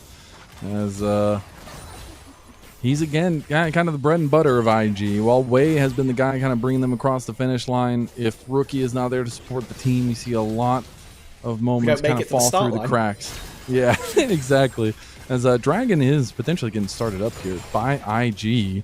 It could be contested by Tarzan and co. They're going to look for Prio on the bot side first. It's still just the Scuttle Crab that goes over to Wei, and no pressure on the Dragon just yet. Tarzan is the only one from AL to have a completed item. That Sundered Sky will give him a bit of extra durability, but it looks like both junglers are playing Rushdown to get to that extra smite damage. Wei does not want to take another flip after last game. Tarzan really did have his number, as it will be one little mark down to each of them. There is a camp up, but Tarzan is actually going to finish his Krugs before the Dragon is started. He will have smite advantage unless we see Wei go off to get his Grom. Gonna go pull it out and try to bring this over now as well. They're gonna just burn it down, and no response is coming out from AL. So they're gonna seed over the first 2 dragons of the game. Ooh. As AL gonna look to try to make a play on top side. They're using a little bit of the medicine of IG here, trying to get some focus on a Saboro who's up 3 kills and has a shutdown on him already. Ooh, I really would have liked to see Tarzan go up there and force the kill while the Galio was getting zoned off, but instead it will just be taking away Raptors and setting up for that Rift Herald in 2 minutes time, that objective that AL puts so much priority into fighting over. They secure it most of the time, partially because they always force a team fight around it, and so I think that this is an area where IG need to be careful. You don't have to take it if you don't find a good angle. You will be ahead, but by the time that that objective's aggroed, I expect AL to have completed first items across the board. He already getting another back off here. A little bot lane scuffle as Photic trying to dodge out does get chunked down. But Rookie's going to make another back off, get a little bit more items under his belt for this next fight. But I got to ask, a timer for AL, when does this team kind of come online here, Melvin? When do they feel confident to take some of these fights? Because it feels like, you know, giving over a 4th neutral objective in a row is starting to dig yourself into a hole. I think the first time they should feel really good about fighting would be around 3rd, 4th Dragon, which is a while away, but Hope is one of your main damage sources, and he's only just got that Triforce. He still hasn't got Mirror Mana. This Corki's damage scales incredibly, and when you are behind as a pick comp, you can always look for an angle to go for a pick, but looking for a straight up fight seems like folly into IG right now. Does indeed. I think that's going to be a little bit tough questions to be asked towards AL. Also got to start asking when this Jace becomes relevant because IG want to make Flandra Mr. Irrelevant here. They're going to try to get the lockdown on him. He clears the wave pretty nicely, but it's still 4 members strong of IG that come his way, and it's going to be a 4th kill to Saburo. Don't think Photic will be able to clear this wave. That is going to be pretty important for losing the mid-tier one. Or at very least having some chunk down to it. With Tarzan walking away, we do have Wei on the backside though. Yeah, and Tarzan has gone the other way around. It's like ships in the night right now between the junglers. I don't think Kyle knows. Hope is just in the mid lane by himself and is showing himself is Wei going for the flash. Beautifully executed flag and drag from Wei and the Cataclysm to go ahead and posterize him. Interesting that it is a case where they don't want the flash out there, knowing that Cataclysm is still up. No real hope of escaping at that point, pun not intended, but it will leave a counter push onto the mid lane for IG, able to secure the Raptors in response. But all this pressure around the Herald is being dropped as there is a Vi hitting Rookie top did tier. die too. Oh gosh, when did that happen? Was that in bottom? Yeah, I think it was in top lane. Oh, okay. I hope we get a replay of that one. I was too busy looking at the mid fight. A little bit of a tough sleddings there. So yeah, we're going to take it. Rookie was just way too overextended. So both junglers found a way to get around each other's vision and find plays. You know? It was the thing we're kind of foreshadowing for the series of it's going to be a tale of the junglers and how they match up with their mid laners. And I mean, Tarzan, always looking for an avenue to get something done, doesn't want to take a fair fight. And when he has a tower on his side, I don't like Rookie's odds, no matter how beefy of a Galio he is. And we're seeing about a level and a half, almost to actually almost a full level lead now for Saburo over Flandra. And you got to remember, this was a Jace picked into the Mbessa. And now he's in a world of hurt in this solo matchup. Might even have a little bit of trouble dealing with the under tower here, as the Rift Herald fight's going to be kicking off soon. We do have teleports available for both top laners if IG just want to leverage Saburo up there.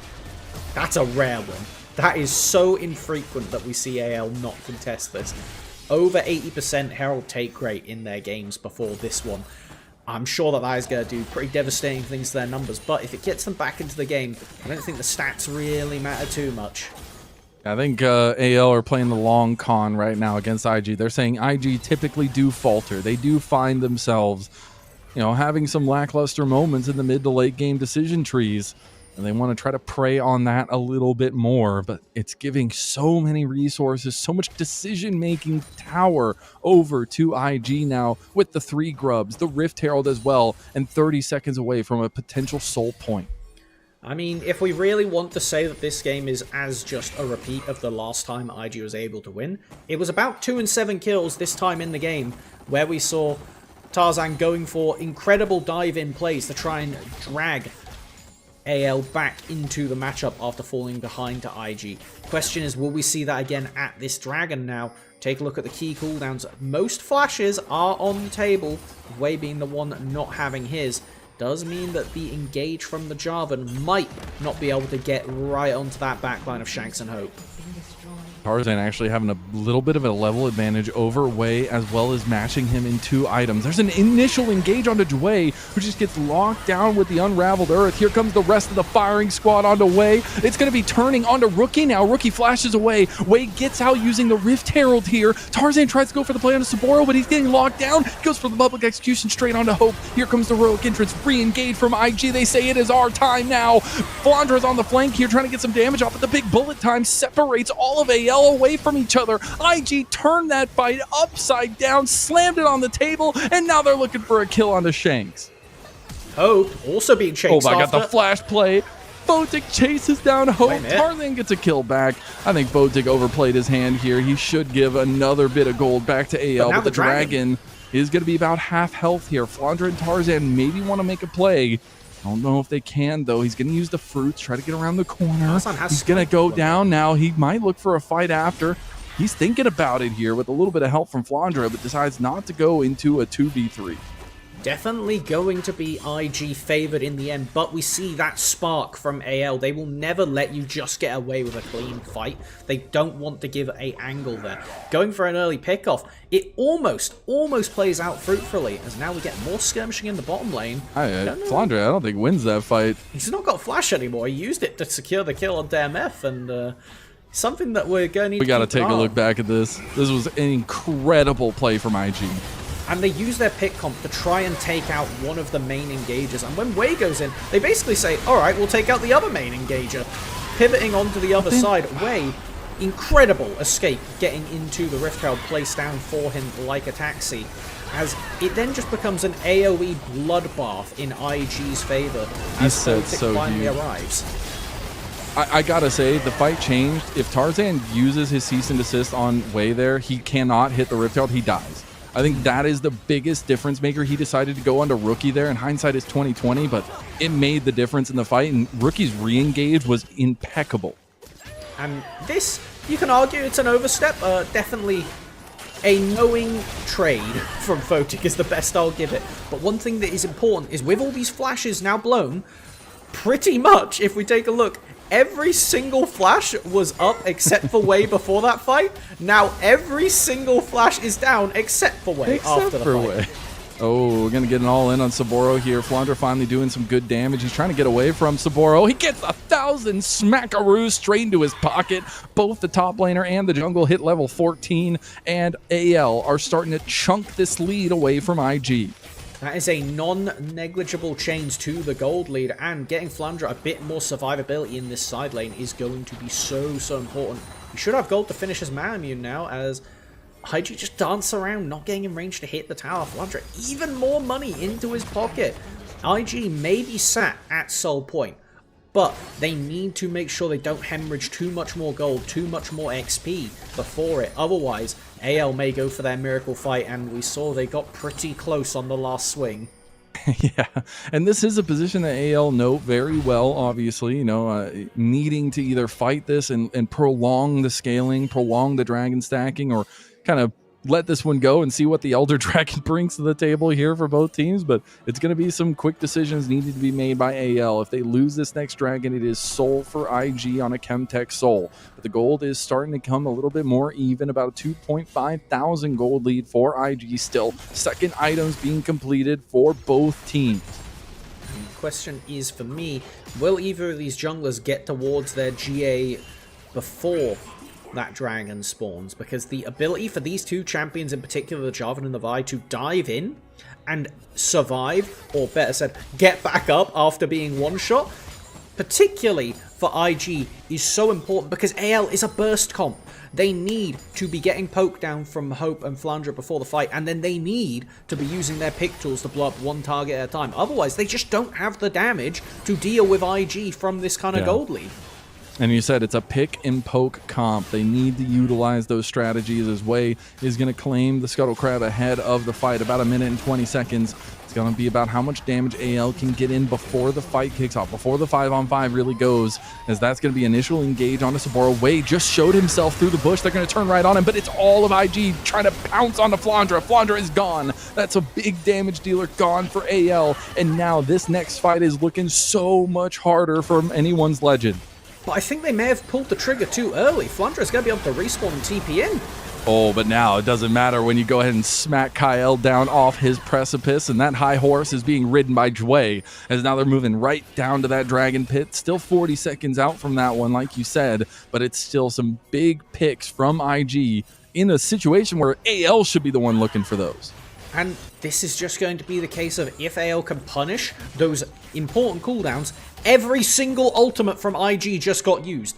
You may be able to actually pull off a contest here, because if we look at the respawn, Flandre is about to be able to TP in, and Kyle is a support. He's already back on the map and is going to make it to Dragon before the Ambessa at this point.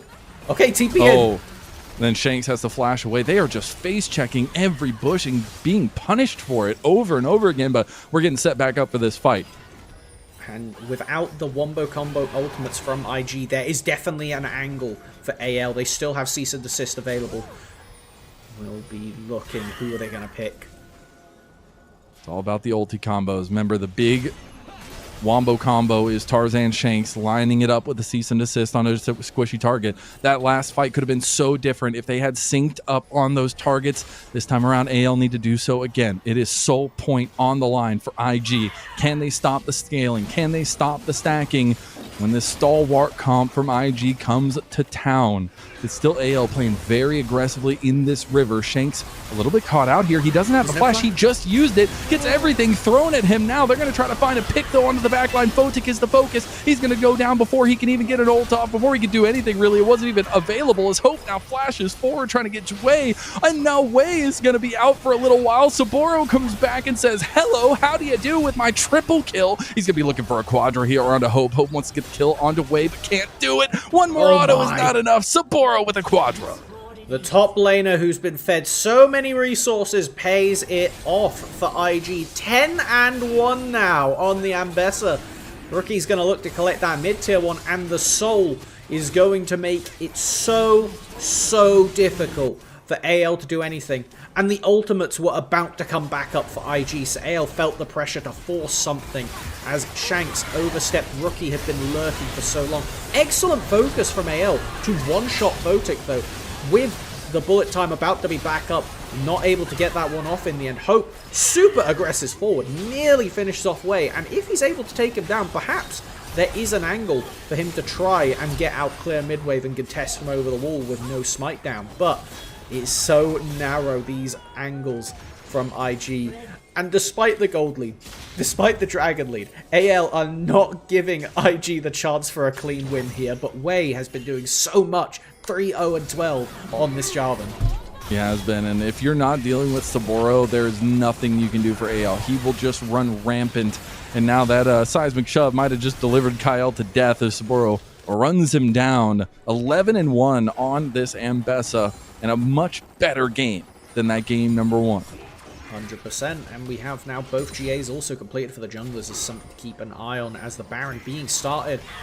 Rookie also has the Seekers here if he wants to buy time.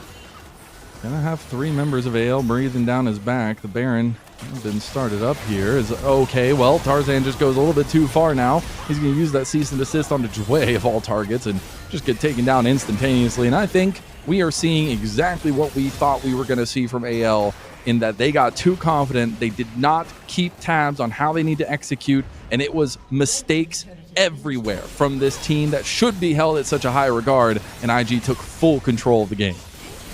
So essential for keeping spirits alive, keeping the tempo of the series alive. Going into today, thinking that AL should really just be fishing for the clean sweep.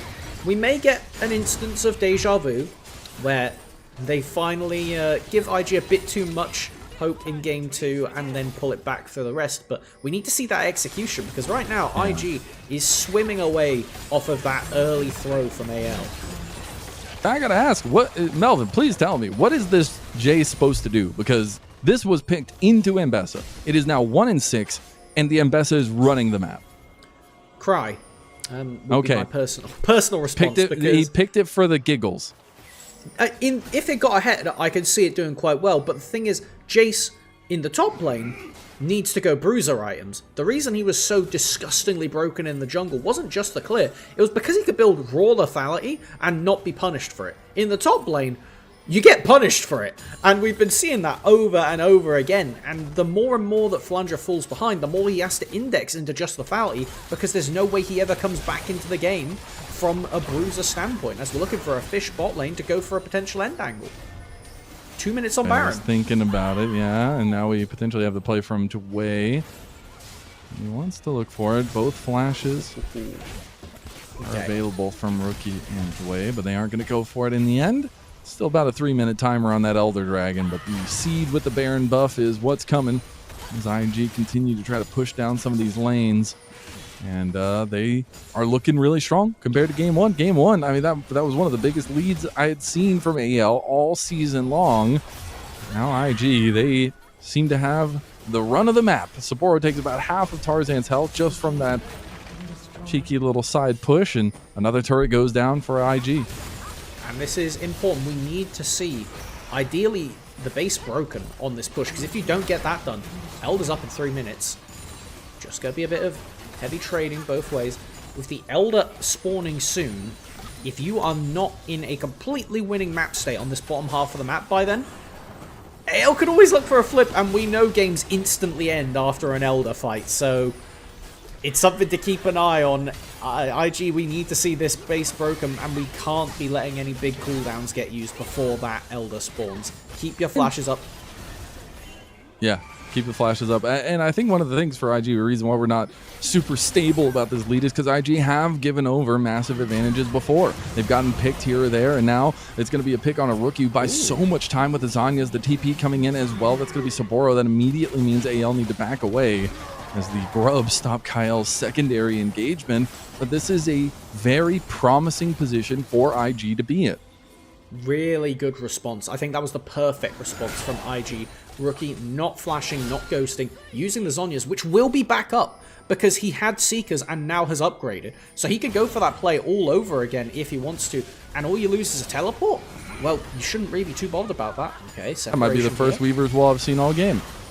As we see, first one to notice. AL trying to put a little bit of a defensive stature up here. Still got a minute for that Elder Dragon.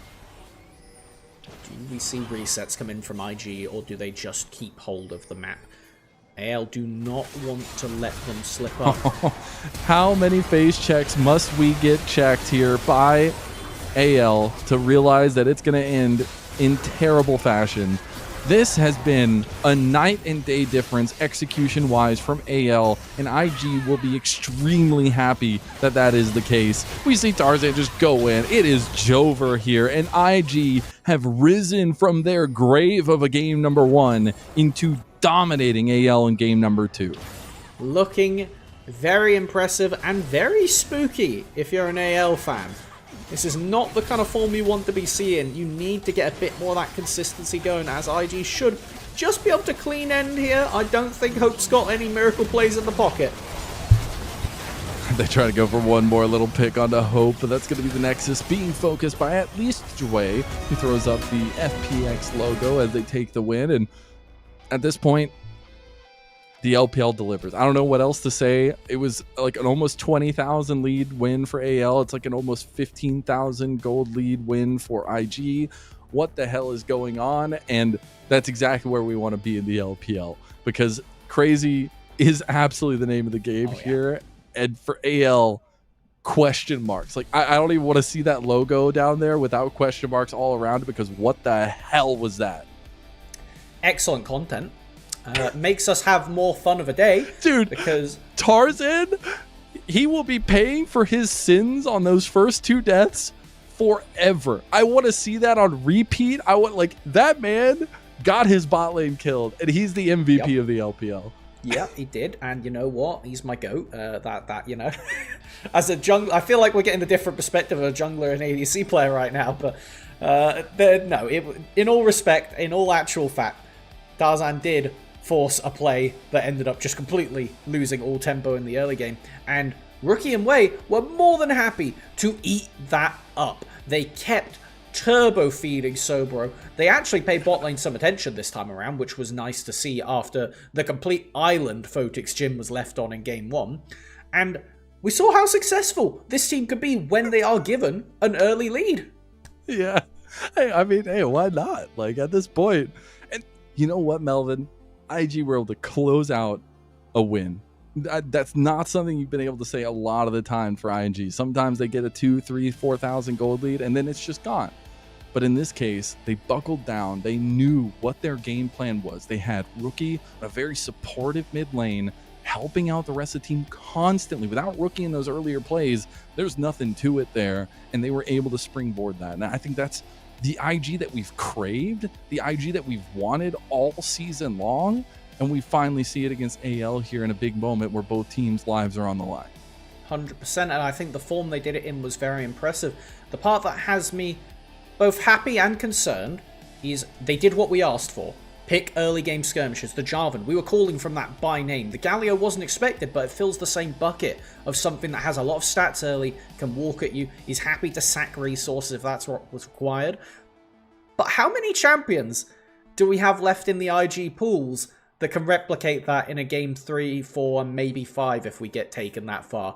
That's the part I'm a bit scared about. I feel like the pockets of AL go deeper as we get further into Fearless, and it's something that IG need to prove something. We very well likely could be seeing that Lissandra Lee Sin coming up sooner rather than later, because I need Wei and Rookie to have another performance like that.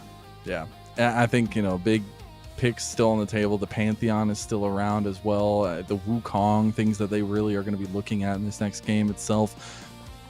That is not a post-game screen that you will see a lot of the time for AL. Literally, not a single neutral objective.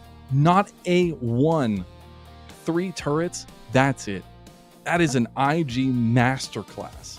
I don't even know the last time that could have happened, let alone would have happened from AL, to completely give everything for a team that is so objective-centric and forcing those fights.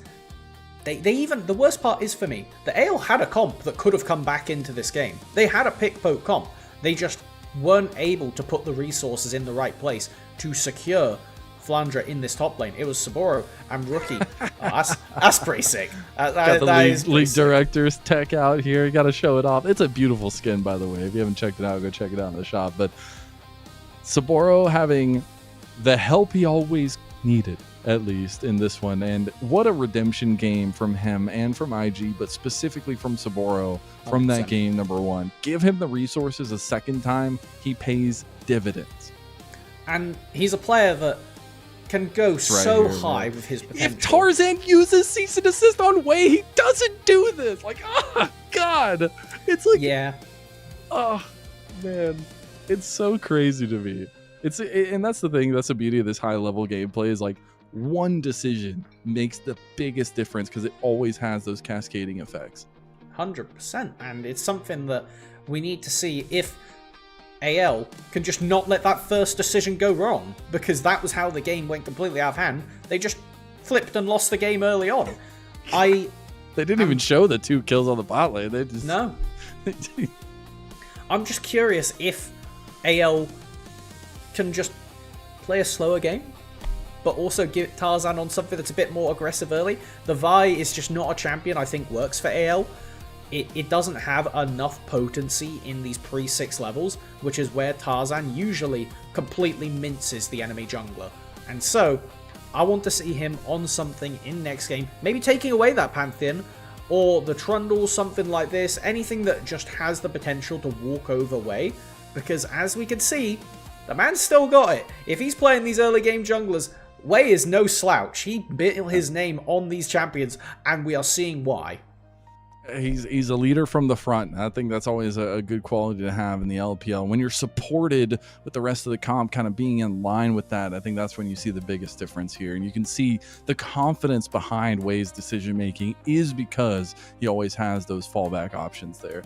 As Rookie tried to get a little style play there at the end. But holistic IG situation here. Wei finally looking a lot more like himself against what is the MVP of the league here in winter, and I think it's an IG is going to feel a lot better. And what an IG thing to do, right? Like to come back in a game when you think after that game no more, like how the hell did they get their mental back?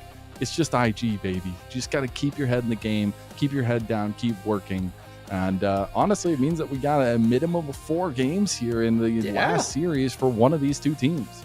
I don't think many people are going to be coming into today expecting it. You did recall the read at the start of the day that it's probably going to be 4 games because of AL doing exactly this. And exactly this. Literally exactly this. This is my envisioning of what was going to happen. Wei will get the MVP here. So double jungle MVPs so far in the series. Yep, roles eating good. They definitely have been the most important members both times around. We predicted it coming into the series. And it's one of those times when you go in to prepare for a cast, you think about how the narrative's going to go, how the teams are going to play. This time, we got bang on the money. It is truly jungle versus jungle slugfest. If all 4 games are jungle MVP, I don't think we'd be surprised in the slightest. And now we need to see both of these junglers stack up what they want to bring in to Game 3 to sway the series in their favor. Going to match point is such an extra pressure level. Pantheon Wukong on the serving dock here. Hopefully we'll see what they want to grab earlier on in the draft. Maybe they'll save it for counter pick, but that is it for game number 2. We have a series on our hands. We have a potential of 4 games, potentially 5 in the lower bracket between IG and Anyone's Legend. Don't you dare miss game number 3.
Welcome back, one and all, to the LPL English, your unofficial home for everything LPL. I'm Mizel, I'm joined by Melvin. We've got Shivam behind us on Prod, and we have a series on our hands. It is IG who triumphantly, with a heroic entrance or two, come back into the series itself against anyone's legend, who gotta be throwing some question marks their way, gotta be scratching our heads a little bit on the execution of that series, or at least that game, but it's on to bigger and brighter things for both teams going into a Game 3 now, Melvin. Most definitely. I mean, when we think about how that game went out, just from the draft and the get-go, IG had a very linear plan, AL had a somewhat linear plan, and none of that really mattered because ALCar just tossed the game early on. Tarzan engaging at level 4, it was absolute deja vu to how IG were able to get their, until this point, only win against AL all year. They've got two now. They've got two. They just went up by 100%. Wow. Excellent stat inflation from them. And I think that the biggest question in my mind is, can they replicate this kind of success in the draft? Because after game 1, it was pretty easy to say Wei and Rookie didn't have enough tools early game. They had what we thought would be perfect, and Tarzan was just too quick on the trigger. He did too much pressure early on them. In game 2, we had Jarvan and Galio brought in for IG, and that was enough to give them the tools to facilitate these early skirmishes. Now, we've got to put so much pressure onto these early picks in the draft to see where those few remaining power junglers go. I expect jungle to be heavily emphasized in this one, either more bans or just picking them a little bit earlier to not go into that second phase. Especially as we haven't seen that so far. Getting those junglers early is very, very important. But I'm also starting to think, tangentially to this mid lane matchup, we are starting to get some big picks off the board for that. We don't have this Galio that was super supportive in the early game advantages for IG, and you still need to find things that match beautifully with the jungle to have that kind of synergy in the 2v2. And one of the few things that still come to mind is what we did see against NIP was IG pulled out the Lissandra Lee Sin duo. It's fringe, it's unlikely to be banned, but it is kind of contingent on Shanks picking something that is actually able to get jumped on by the Lissandra. There's a lot of mid laners that could completely tear it apart, as we are into the draft already, seeing Wukong taken off the table, one of those scaling junglers. That's one of the ones that Wei is definitely waiting on to pick here at some point in this series, one of his most played in the playoffs yet. We are seeing some likely bans, though. The Ahri going to be banned away as well by AL, going to take away the at least the Gnar at this point. The Orianna still going to be there. Rumble still going to be there as well as bans. Very curious about the Gnar ban. That makes me think that you're looking to first pick, or potentially, yeah, like... I mean, what tank are we even looking towards at this point? The Cassante is still on the table. Are we just going to early grab something like that? There's a Hen, also something that might show up. It is a flex between top jungle. Aatrox. That's another good one. Saw Tarzan pull that one out. They'll have a lot of options. Where do they put this prio on the very first pick? It will be indicative of how the entire draft plays out. They're going to use all of the time. This was banned away by IG last game, maybe trying to keep it open, but this time AL will grab it. It'll be the Flandra Renekton. And with good reason, because in the last game, we did see it was Sobero getting given all these resources to really run over the Ambessa into Jace top lane matchup. And now IG, do we find some power pieces in the bottom lane? The Yanara had snuck through bans, is picked up now. Do we slam a Lulu with it? Or do we look towards the jungle, maybe get an early pick in the top lane? There we go. I appreciate this change up here, giving Photic the reins now after giving him the Jhin and having a little bit more promise last game as well. It is now all eyes on this bot lane. It's all eyes on Yunara popping off in these fights, and an instant turnaround for AL is going to be the Aphelios Thresh that we've seen so rampant across the world. Okay, so now it is all about how confident Sobero is, because you would love to snap up one of those few remaining mid or junglers here, but the top pool has been pinched throughout this series, and it will just be, alright, give me Cassante, I'll exist in the top lane, we're playing around bot this time. Changing up the game plan is going to be difficult for IG. We've got the tools so far. Now the question is, will AL give them the chances? Some of these early jungle and mid champions could get pinged off, and I think Tarzan will always have something else to jump to. It's just whether Wei will be able to match it. How far are we digging into the pockets here for both junglers, and how quickly? Because we still have potentially a lot of games left. So we'll see exactly how that goes down. The Pantheon is going to be banned away first and foremost in the second phase by IG, trying to take that one away from Tarzan. We'll see if Wei gets some more of his champs pinched down. If there's any world the Lee Sin is still in questions here or anything along those lines. Is looking at how this is going to play out. Here's the love block. Okay. Yeah, that's fair. Big one to take away. It was something we expected to get paired with the Jarvan, but that off the table. Kiana is also another big one that is still out there, and Trundle might actually be IG's one to knock off here. It's very good for tearing up the Cassante and the tanks in the top lane, and is a super hard counterpick to most of the remaining AD Bruiser junglers still out there. I do like that a lot. I'm just wondering what kind of agency we're going to be giving Tarzan this time around. Vi did not look good for him in terms of that facilitation for the team, so I expect a lot more focus on how he can individually find a carry potential here, as we do get that Trundle from Tarzan banned away by IG. This does also bring up a bit of potential for Wade to reprise his role on the Malphite. With that gone, Silas from Tarzan is something you do need to be afraid of, but how afraid? Because you have the last pick. You don't have to slam it right now. With the Mundo ban, ooh, that makes me think that AL's also thinking quite heavy about the Malphite. Oh, they're going to get it first. They got it first. But Tarzan can take the Silas. He can do the Silas. Oh. It's just one of those things that go back and forth. What are we going to do here? We'll see exactly what they end up going for, though, because I do expect a little bit more security from Wei in a lot of ways, because this draft is purely right now built around the damage that Photic is going to be providing on the Yunara, and the Nocturne going to make its face shown here with that the light switcher tech here for IG. I don't really know what you're planning on pairing it with, though. That's the thing. Orianna's off the table. Nico's another big one that you normally slam with the Nocturne.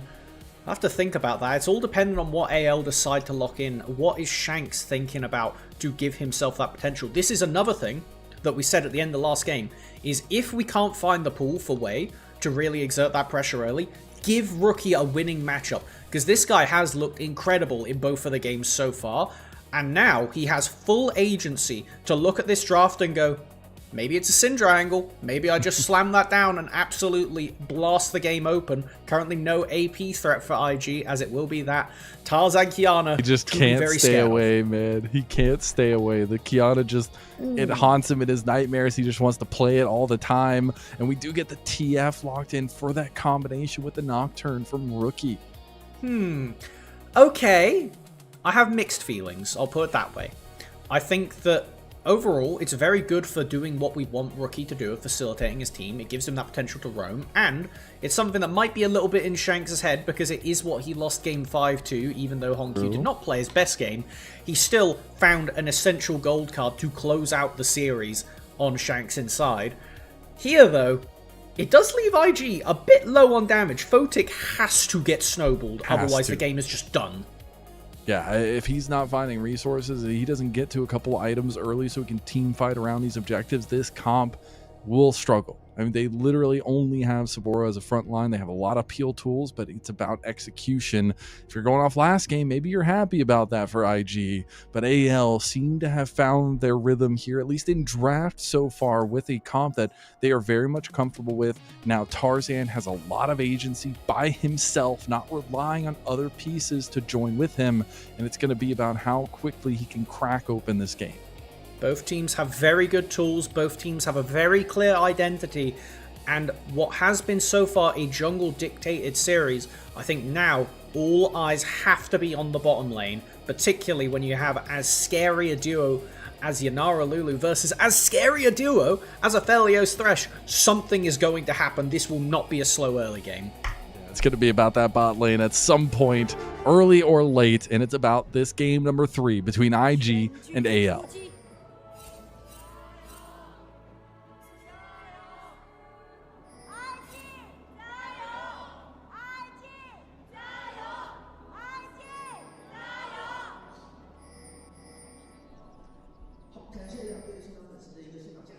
Alright, IG fans coming alive. That's what we like to see, and they've got good reason to right now.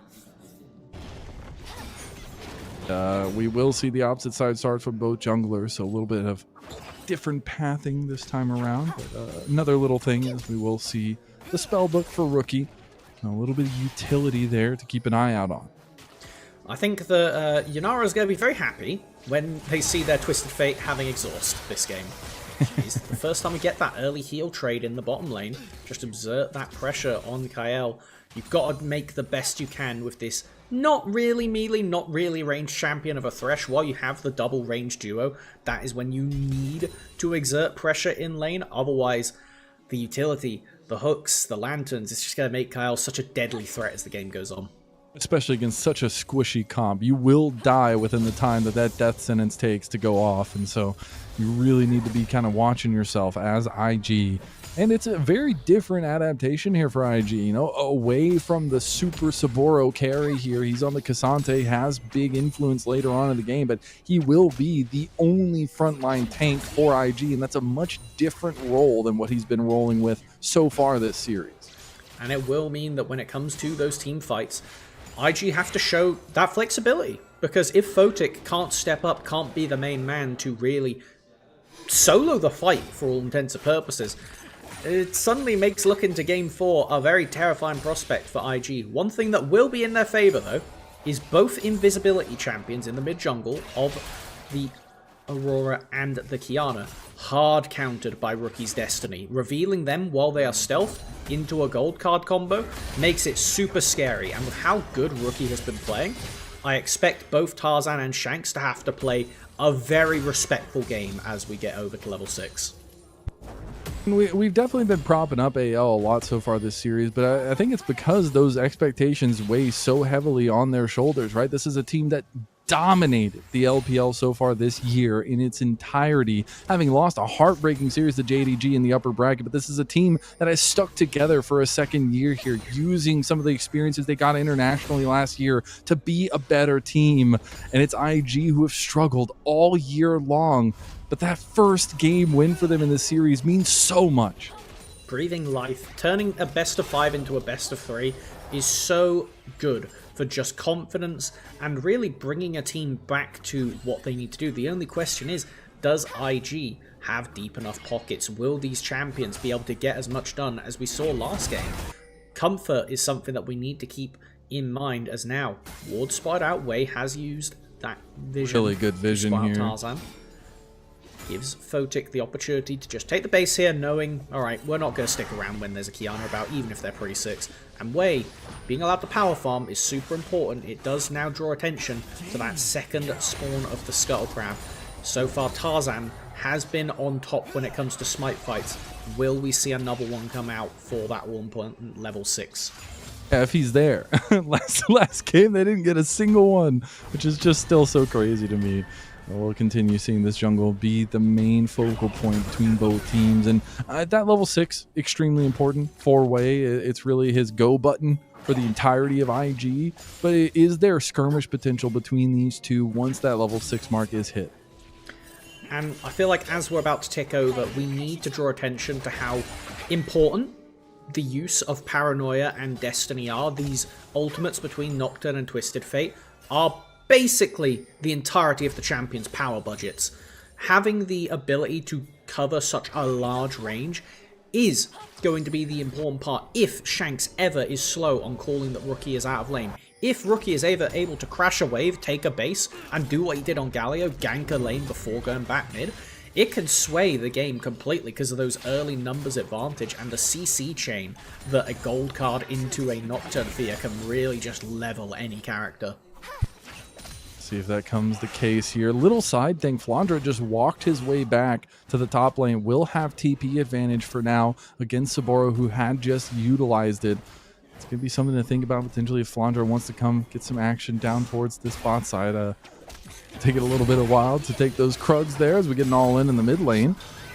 Shanks using Between Worlds. A big death sentence comes in, and here comes the Dark Passage to bring Tarzan in to get first blood for Kael, unfortunately. Wei is going to be here now, but level 6 had not been there, so they don't have that re-engage potential, and a really good early pick from AL.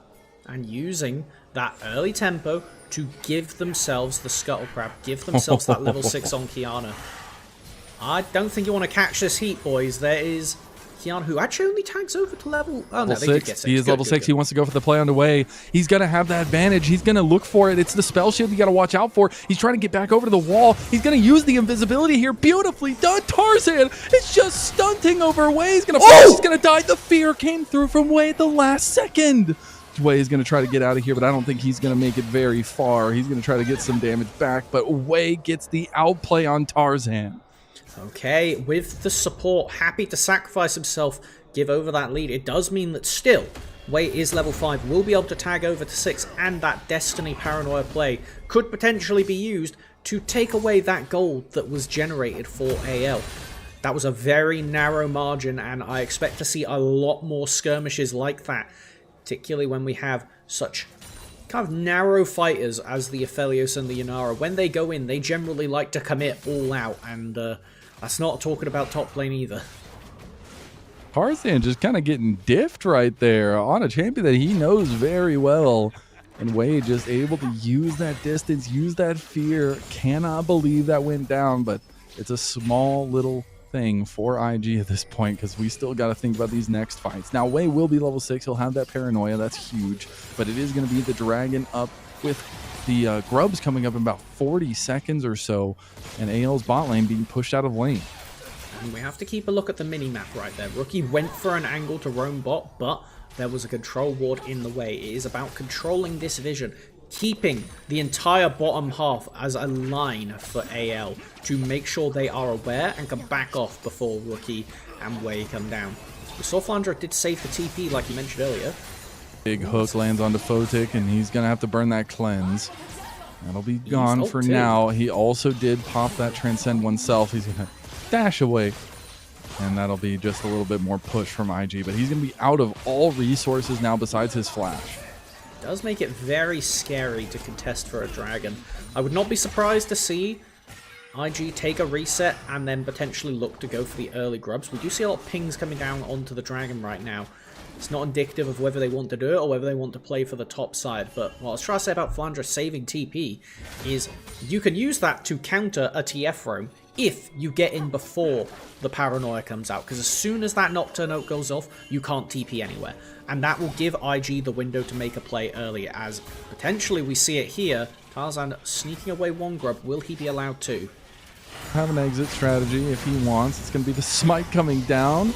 We're going to see the full-on engage with the Destiny, with the Paranoia. He's going to use the Supreme Display of Talent and the Dark Passage to get away. Gets almost sniped there by Wei, but now it's going to be Shanks coming in. That's going to be Flash from Rookie. They're trying to make an escape, but here comes the TP from Flandre. He saved it all along. Is it going to matter? Pops Dominus, slices and dices, goes for the kill, but can't do it. The yellow card denies him in his path. I didn't know crocodiles were a little bit scared of cards, but apparently Taro has more feelings than we think it does. A Saboro getting a side lane turret by himself. Incredible CC chain from IG to actually keep that play from being completely losing, but AL very, very happy with Tarzan able to slink away there on what must have been double, if not single-digit HP. First Destiny Paranoia combo is down, and that is a lot of pressure off of AL for at least a minute and a half now. On with a little bit of a subtle lane swap here as well, as we have the bot lanes up in top side to try to deny some of that pressure, and Wei is actually coming back onto the map to get these grubs potentially.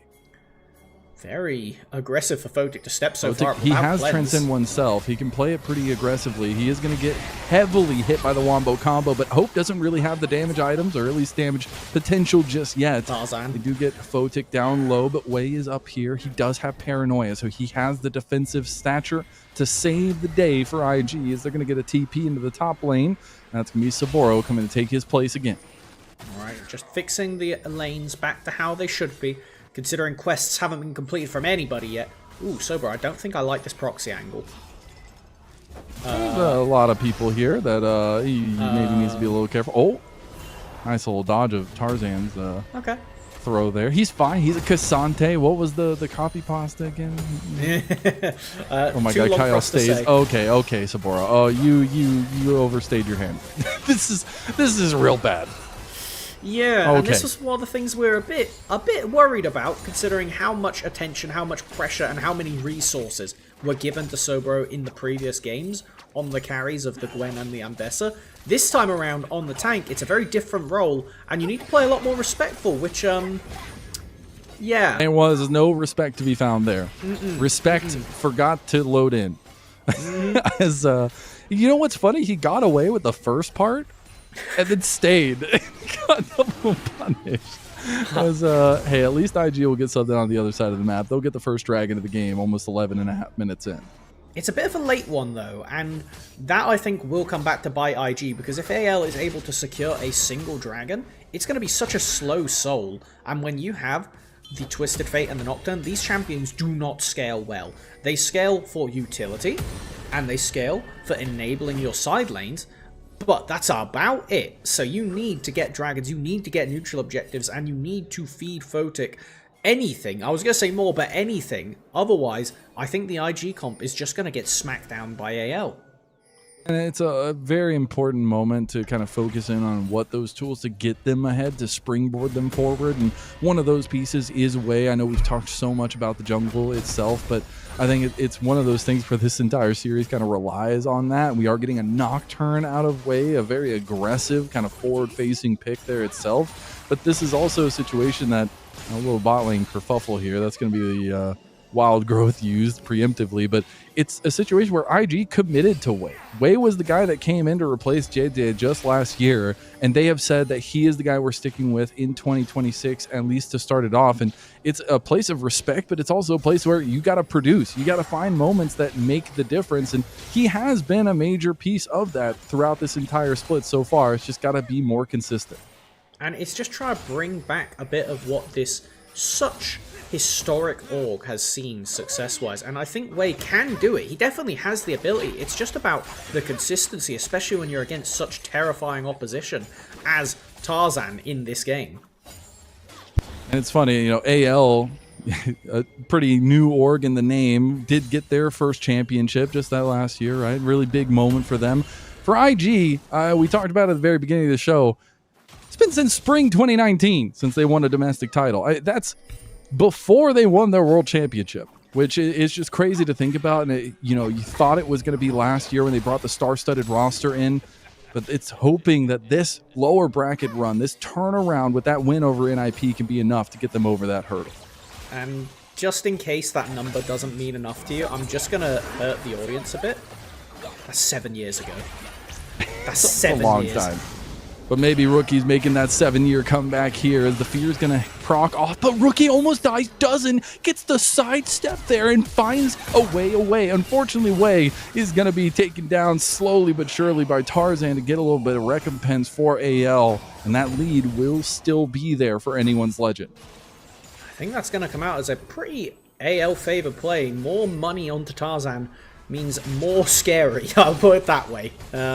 Just because you have a Lulu, just because you have a Twisted Fate, doesn't mean Tarzan can't find those angles to just one-shot Photic and realistically one-shot IG's hopes of taking this to game 4 in their favour. But we're still a ways away from that. We do have Dragon spawning in 1 minute and 50 as there's just aggressive posturing from both bottom lanes. We have first items completed. Alright, we'll see. A little Destiny popped in bot side now. It's been warded off. Shanks gonna try to find a little bit of something here. He gets sidesteps from Rookie, who's been doing it all time. But and that's it. That's gonna mean that's all they wrote here in the mid lane fight, at least as of now. We will have another dragon coming up in that grub spawn that's going to be coming soon to the top side of the map as well. And I don't think Rookie's going to have Destiny anytime before that. I mean, we know how much AL love to take the Herald up in topside, and I do expect them to be positioning for that now. We already have Kyle on this half of the map, try to get some early vision down. And this is where it gets a bit awkward for IG. Jue on the Lulu, very, very good, standing next to Photic, giving that Ardent Sensor, even giving that extra attack speed to the other two next to him of Rookie and Wei, really good. But you can't really safely walk in to a potential Kiana, a potential Aurora, even a Thresh Hook can spell your doom. And so it means that IG are going to have a lot more difficult of a time establishing vision and not getting picked like this. He looking to get picked in the side lane now. Tarzan gonna lock him down, and Shanks combine for the kill. It's gonna be Shanks' second kill on the Aurora. Did use a lot of resources there, still has the flash available. So does Rookie, but the Rift Herald gonna be started up by IG. Honestly, a pretty good counterplay because Rookie's going to respawn and have teleport available if they did want to contest the dragon, but we know what AL are like. They're running straight to this Rift Herald. They're going to take the mid tower and see if Tarzan can fish for a steal. A lot of gold left standing there for Hope in the mid lane as well as he takes down the turret. Won't be the first turret game, but it's definitely something to think about. As a that's going to be, I think, all of the turrets for IG falling now in the outer part, so they won't really have any further out defensive structures to play around. Okay, and IG actually saying, sack the dragon. We've got a few pings coming down onto top lane. I'm curious if they're going to rotate several members up here, but there is a beautiful ward spotting out Photic and Dway, debating between walking topside. Another one popping out to see Wei on the side. I think that IG's window to make a counterplay is gone. They've got the Rift Herald on Nocturne, but that is all they will get here. The soft state of the game here, still a massive advantage for AL, all said and done. You know, 4,000 gold lead. It's mostly filtered on this top side of the map, especially between Flandre and Tarzan. And comparatively last game, much better game from Tarzan so far, which is going to feel good for the MVP. But we're going to start coming up to these 5-on-5, so I really want to break down who we're looking at in these next fights, especially who those kind of item differentials really mean and matter for, and kind of those stars that we're going to be looking for in these fights. Exactly, and I think IG's easier to say. Everything comes through Rookie. It has to be hitting a gold card into Photic, being the main man to stand up and do the damage. But then, looking back over to AL. Oh man, it's going to be Photic. Oh, the flashes, the defensive nature, the paranoia coming out too. IG do a really good job kind of pulling back on the fight as Shanks can use Between Worlds to get away for himself, but that's some of the peel tools that IG have against this AL comp. Okay, and they are still standing around. Shanks won't be able to get much done here, just some poking down onto the support. Without having that shield on them though, the Lulu does have a tendency to explode, putting the rabbit back out of the hat on that one, as just have general posturing and kind of good demonstration from AL. Anybody on this team can make something happen is the part that we have spotlighted how scary AL is all series.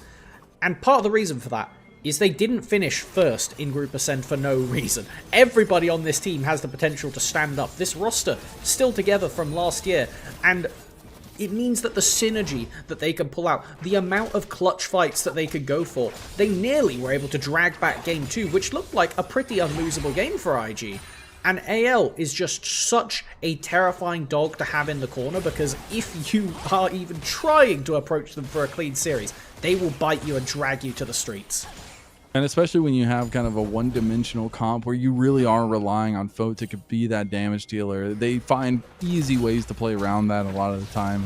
You know, it goes to show the kind of respect that is earned by AL, but no respect being shown here, as it's going to be Shanks trying to use Between Worlds to get away. He did end up getting feared, so he will just die, as Wei did commit the flash as well. It's going to be a lot of resources from Wei, but a big pick in the Rift Herald playing on the top side, going to get even more gold back in the pockets of IG.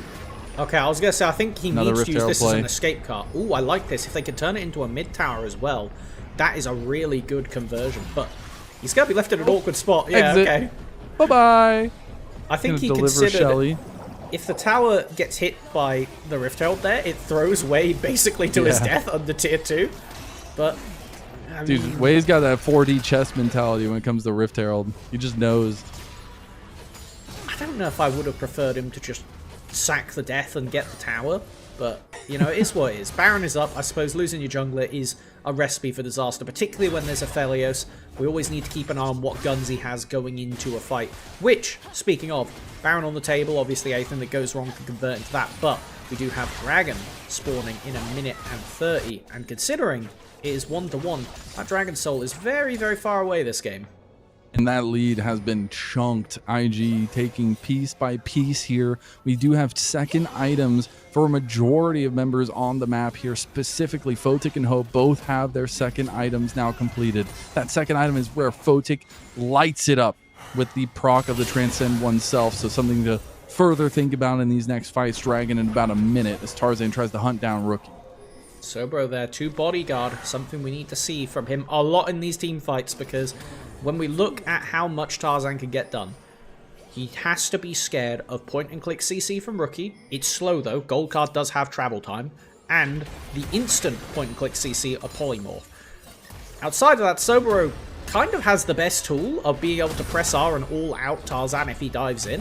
So we need to keep an eye on that as... okay, we get a little replay of the box. It's a zoning ult. Yeah. You know, zoning. That ward had hands, I'll tell you what. He's zoning the mental of IG. I'm pretty sure he did that off vision, so I guess that's a silver lining. I think he had finished clearing the ward before he pressed it, so... They knew. In their heart of hearts, they knew he was doing that. They know. He typed in all chat, just use box. Just use box on your ward. What you gonna do, bro?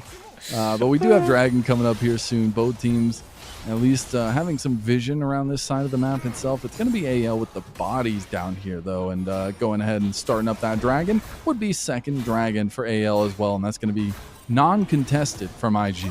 I hate that. I really hate just giving this completely. You're a single carry threat comp against a triple carry threat comp and a Renekton. So realistically, it's kind of like 3.5 as the game goes on. That Croc can still one-shot people who aren't called Soboro. He has got Eclipse and a full Shojin, and is building more damage on top of that. So, like, I don't know. I think the IG have to play these fights immaculately, keeping Photic alive and having him pump out such incredible DPS. I expect him to be going towards the IE next. We'll have to see when he's ending up picking up that big damage spike. We're not able to get Armor Pen just yet, but not really necessary given AL lack a big, strong individual front line. It's honestly crazy for both sides in a lot of ways there, but you know, who needs those front lines? We'll see though. A lot of play towards this top side of the map for AL, and honestly, they've just been running around kind of together in a 3-stack right now for Tarzan, Shanks, and Kyle, and that's really been a huge piece of how AL have won games throughout this season so far. Rookie did end up having to walk away from that little bot lane kerfuffle, and now needs to be a little bit more careful in the back end in the side lane against that Renekton. It looks like all is calm for now as AL try to wait for IG to make a mistake. I mean, you ask at the start of that, who needs a big front line? Photic. Photic needs a big front line. He needs it. He very much needs it. At this point, I'm pretty scared at any point he walks forward. Having to either transcend oneself or be sped up away is something that really does need to be on the table. And there's only the one cleanse. It's not a Mikhail's yet for Dway. He's still building towards that, which means if a Thresh hook should ever land, essential cooldown gone, and suddenly Tarzan can just go for the one-shot combo. Renekton can flash W and you just die. I mean, even Hope, when he has the right gun rotation, could go for a long-range route. He has excellent weapons to play to just zone out IG from this Dragon, from this Baron, sorry. And now, with the Crab going down, it's going to scoop up all vision that IG had spent time placing. That's a lot of gold back. I will say, though, and speaking of gold, Rookie's pretty even with the other side of AL with that 1.5k lead for himself. But more importantly, he's got 3 items with that RFC, so he can really lay down those yellow cards on important targets on some of the squishy members of AL. That's going to be something to kind of keep an eye on moving forward for these fights. It is good, and I think 3 items is the bigger part. Oh, hold on, we see Paranoid Destiny. We're getting all in mid lane as well. There's going to be Photic trying to flash. He fail flashes over the wall. He might just die now as well. Supreme Display of Talent comes through. Death Sentence does not. It's Flandre pushing on the rest of the team. Shanks finally kills Photic. Saburo now caught out. The lone tank of the team is all by himself in the middle of nowhere, but he's still Cassante, so he is fine. But a big pick on a Photic matters the most. The incredible dive from AL is just too much to handle when you don't have Sobro standing in front of you.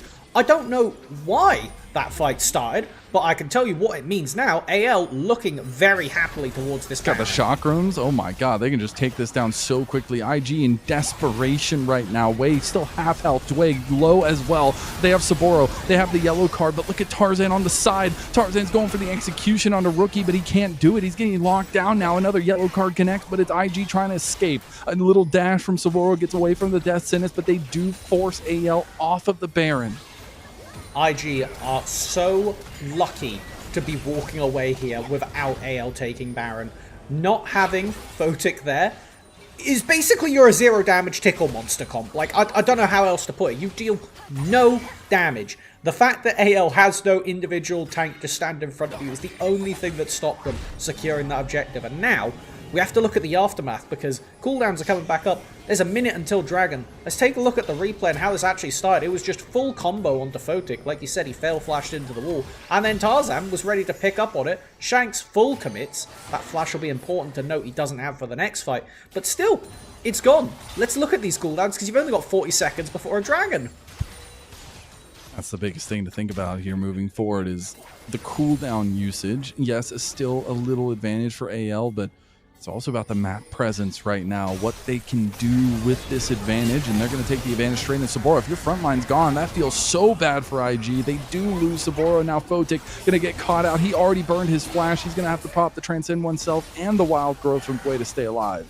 I don't know what's worse, losing Photic or losing Saboro, because you're in the exact same situation. Dragon's about to spawn. How do you even try and contest this? There's Destiny Paranoia as your hope for going for a steal, but I mean, with the Destiny used this early, I don't love it. Wei tanks the death sentence here. Red-White Hope is looking to fight. Yeah, it's going to be a little bit dicey now. Oh, almost hitting the death sentence there. Shanks goes invisible, goes for the play on a rookie. Paranoia has been popped defensively. Wei using it expertly to try to deny rookie's pick. It's going to be into the pit, potentially 2,000 health. It's going to be going to Tarzan. Tarzan got it back at the last second possible, and now it's going to be rookie trying to find a back-end pick on the Shanks. Does get the slowdown there, but that won't be enough to take him down. 5 Baron buffs aplenty for anyone's legend. And the very worst part about this is you don't even have time to secure this Dragon because everybody on AL gets the Baron reset. It's just got to walk out. It is a dire state for IG, a team that has one threat and one tank to keep them alive. And neither of those things are doing anything right now. Pieces have not come together for IG, and you're starting to wonder, are they running out of gas in the tank here? They got the really good comps for game 1 and 2. It worked beautifully for them in game number 2, but now they're losing steam rapidly, and that's going to be a soul point for AL on a Mountain Soul on a very squishy team that makes it even harder to find these picks. Photic picking up the IE is pretty much the only silver lining for IG.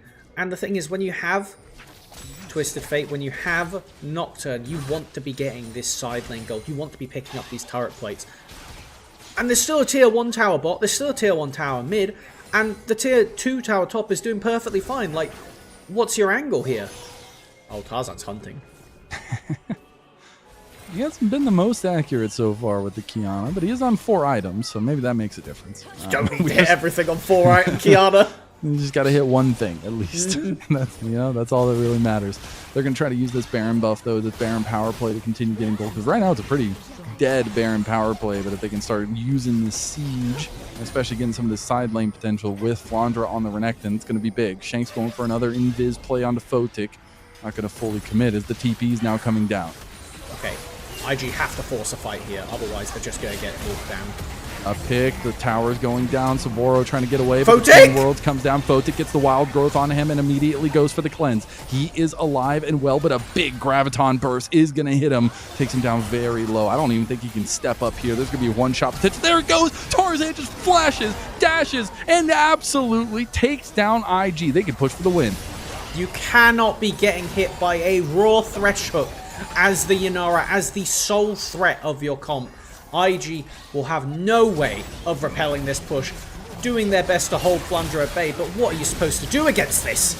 was a slow and steady burn, but it was a burn nonetheless. IG will be feeling the flames of anyone's legend here in this game number 3. It is looking like all she wrote, and now they're putting themselves on match point. What was game number 2? Maybe we'll never know, but we know what game 3 is, and it's AL returning to form. Done and dusted. They see a single win condition from IG, and they say, all right, let's get rid of that.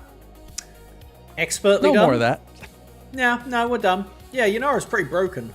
Anyway, what if she has broken ankles? Fotic's going to want that one back. And I feel bad for putting so much onus on Fotic, but he was the guy for this game that failed Flash, getting hit by a couple hooks, being out of position a couple times. When you are the sole carry, that cannot happen at this level. But it does mean that, you know, in the end, we do see IG needing to kind of go back to the drawing board again. And on the other side, Sobro, who had been the guy getting fed all the resources, having a pretty rough time on the Cassandre and side lane, never really getting much done against the Renekton. It's kind of by design, that's what the Renekton does. But still getting picked off several times when he is in front of the team. 2 out of 3 of those times, he was killed before they actually got to team fight. So I think that when you say go back to the drawing board, no. Go back to the drawing board you already had. They had the picture painted. Yes, we use Rookie, we use Way. Exactly, like, why did we scrub it out? It's tough when you're losing the resources, right? Like, a lot of picks are off the table. It's why you have to have a deep pool across the board and things that are proficient. But when you have to start putting random pieces together to try to make something work, it does not most of the time.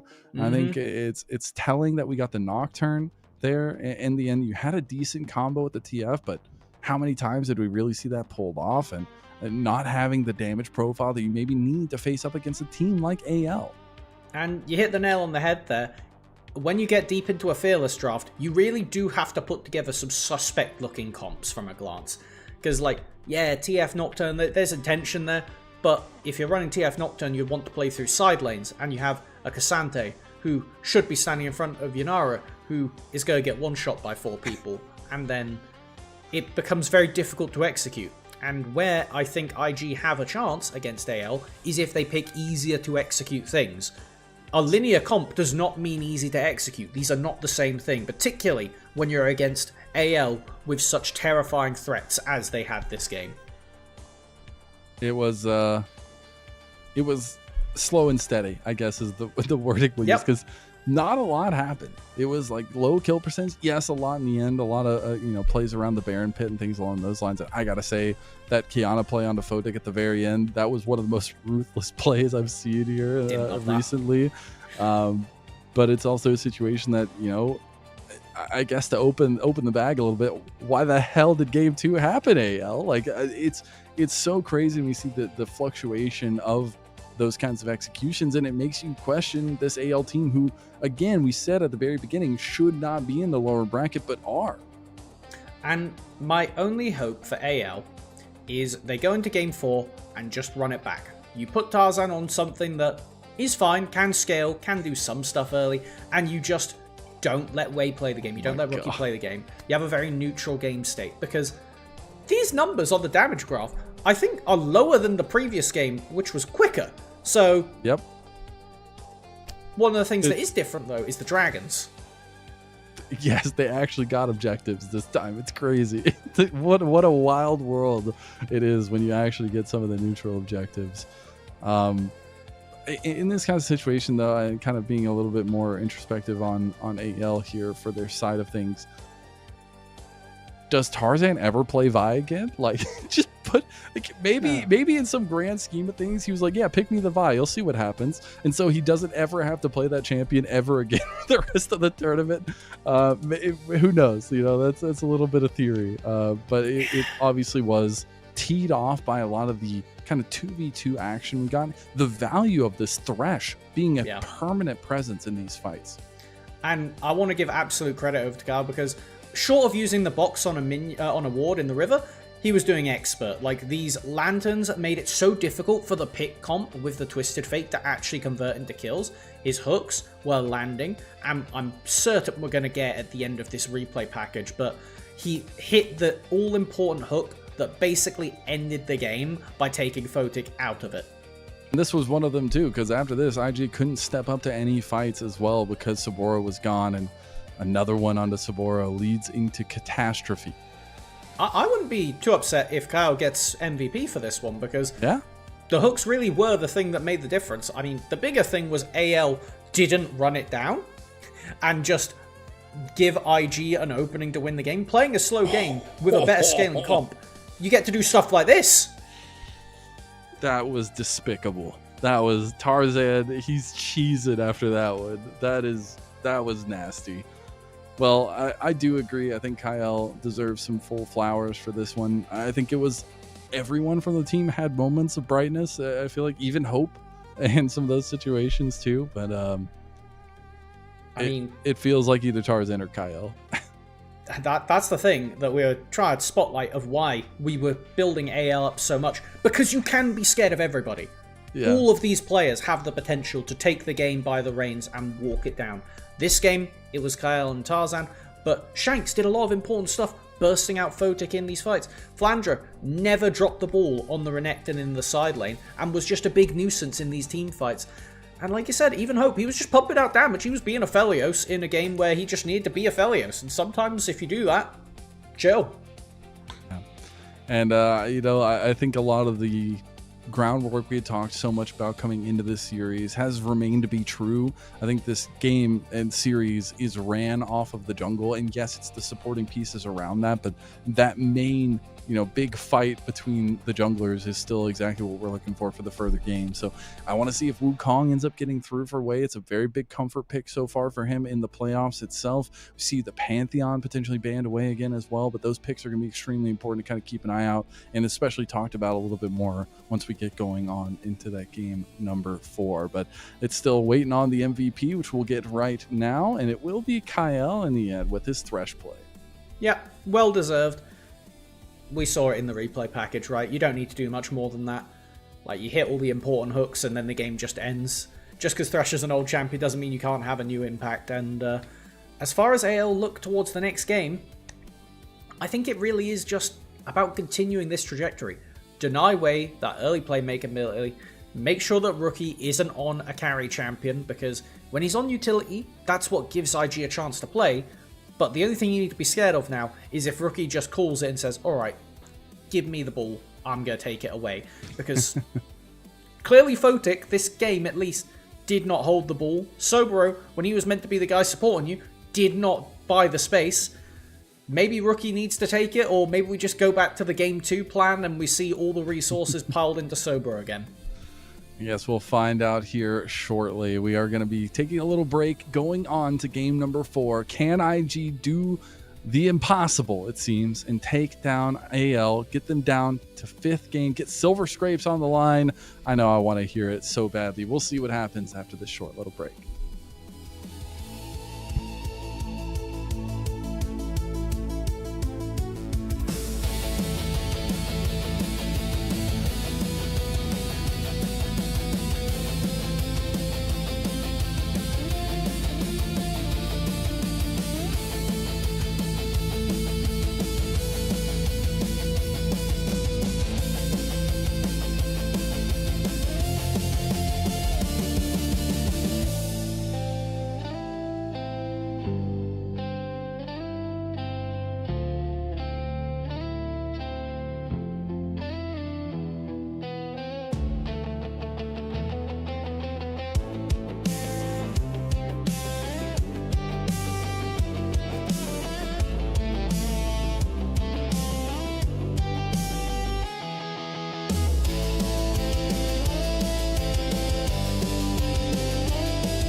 Welcome back, one and all, to LPL English, your unofficial home for everything LPL. I am Mazel.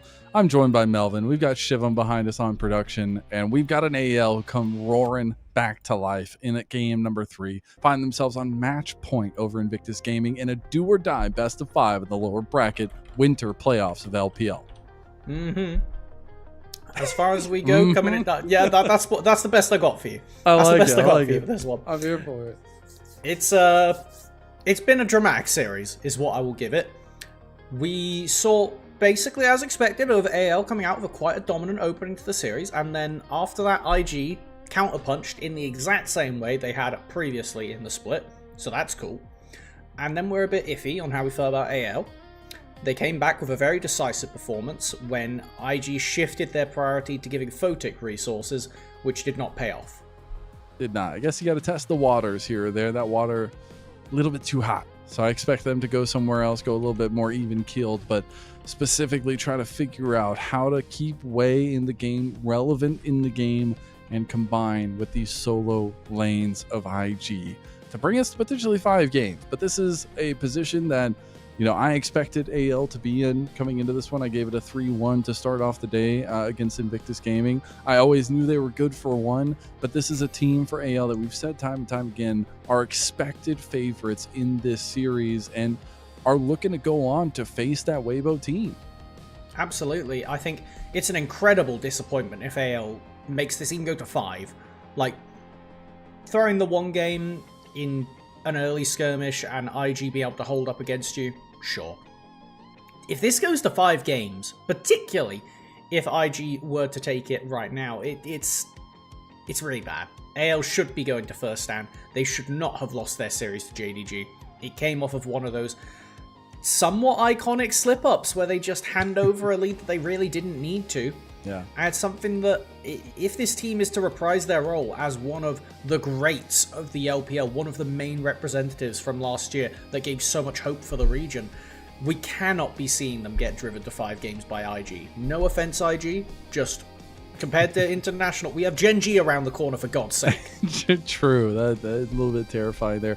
Shiva, if you don't mind, if we could bring up the jungle graphic, the longevity, the careers of both junglers, I would love to do one last little tidbit on this jungle matchup, because it has been potentially the most influential matchup we've seen in this series as a whole. I think, you know, could go to 2 games if Wei finds some stability here, but these guys are journeymen of the LPL at this point. Both of them have seen the highest of highs across the world, really, and it's intense. It's a lot of weight to be borne on both their shoulders, but it's also their burden to give, right? Wei was the choice for IG to stick over in 2026, and Tarzan has just been known as the general of AL and is the MVP of this winter split. And rightfully so on both fronts. When it comes to leading the team from the front, that is what both of these junglers have been doing. And when the team sees success, it is because they have the champions to facilitate it. As we are getting reared up for this 4th game of a Fearless draft, a lot of those champions are currently off the table. Tarzan, I'm a bit less worried about. Wei, I'm a little scared for. We need to see how deep his pockets will go, with things like Jarvan already gone, Xinzao already gone. It means that things like the Pantheon, like that Wukong, have such high priority, and then Tarzan always has the option to snap up a Trundle in response. I'm very excited to see what the jungle picks are going to be this time around. We're already neck deep in the draft. IG are going to ban away the Poppy, the Ashe, and that Pantheon. It's going to be already the Rumble and the Orianna likely banned so far from AL. Interesting. AL ban away the Ahri. I think that that's probably a safe move from them, knowing that IG have the Lissandra Lee Sin in the pocket. They don't want to have to pick it, and they don't want to give it over. Mid lane is still on the table as well. Try to think LeBlanc and Nivea also available. The Gnar is something that was banned last time to enable an early Renekton, so maybe we're just giving resources to Sobros and take the safest top laner on the patch. Also giving some safety in the lane itself, where he's been bullied a couple times so far in this series, but still going to have a big say in how these team fights kick off. We get Hope's Kai'Sa locked in with the Wukong from Tarzan here. Some very heavy skirmishing power from both jungle and bot lane right now for AL. And this is really rough because you can't pick utility champs like the Malphite or the Maokai here, because if you do, there's a really free Sylas angle for AL, but it will be attention towards the bottom lane. Support still open. Rakan has slipped through the series, as he will be picked up here. This does give legs to the IG bottom lane, but we saw that didn't work last time. Yeah, it didn't. We'll see if it does this time. Some safety with these picks as well. And I know it's something that Chway is very comfortable on. If it's not maybe his best, this is his best pick that just got picked up by Kyle. The Alistar was available, but you'd rather go with the Lovers duo, and now it's Kyle's. I mean, you can tell they're going to be diving into you, so I guess the Xayah is kind of evident for that. But now we have to wonder what happens with the mid-jungle duo for IG. This is something that is going to get knocked out. I think the Mundo makes a lot of sense. We've seen Wei pilot it as a great frontliner for the team. And when you have a Gnar, you kind of need a frontliner in the jungle. Do we get IG banning away Sylas to enable some of these utility AP junglers, something that can actually do anything to the Wukong? The Shanks Akali, they know. They're nowheres, all right? They saw that JDG series. We'll see what the final picks are going to be banned away as here, as it was that mid lane focus for IG, looking at that jungle focus, at least for AL. Okay, that makes me think we're looking for a control mage for Rookie. I'm going to take a huff of the hopium that it might be a Zoe, but more realistically, it's probably going to be something like the Syndra. I mean, to be honest, Lissandra is still viable, as we actually get the Sylas banned away from AL. You have the Alistar, so I get it. Don't know if it was necessary, but it is something to be scared of. It's really eyes on Wei on what he's going to go for. It is going to be the LeBlanc actually banned towards Shanks, just in case. I really want to take away the kind of mid-jungle synergies that could provide with all the lockdown it has. And we'll see exactly what they want to save for this counter pick for AL.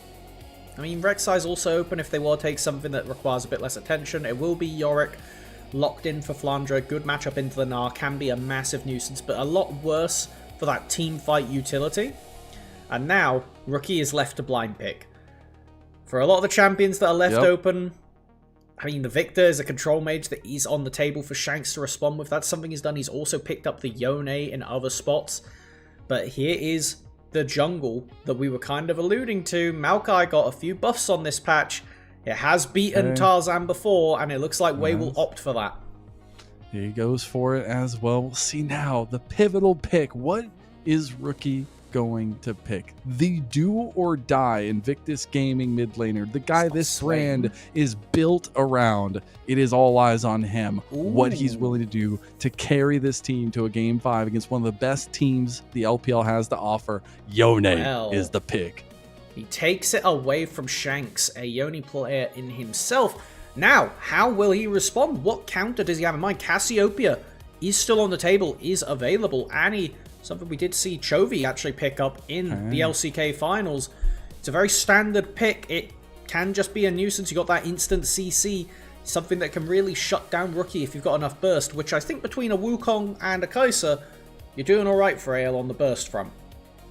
You have a lot of lockdown, you have a lot of follow-up, and I'm just going to say Flandre, I know it's not as relevant now, but when York first came back into the fold, Flandre was the best York we had in the league, and he was absolutely running those matchups in the top side. We'll see if that's exactly the case here, but I'm really looking at this mid lane. I'm looking at how quickly can they give Rookie resources, and how quickly can he get to those 3 items, because that is your saving grace for IG. And that's what we said, maybe this is the pivot. If you don't have the champion pools deep enough to put Sobro on a carry, maybe we just give Rookie the ball.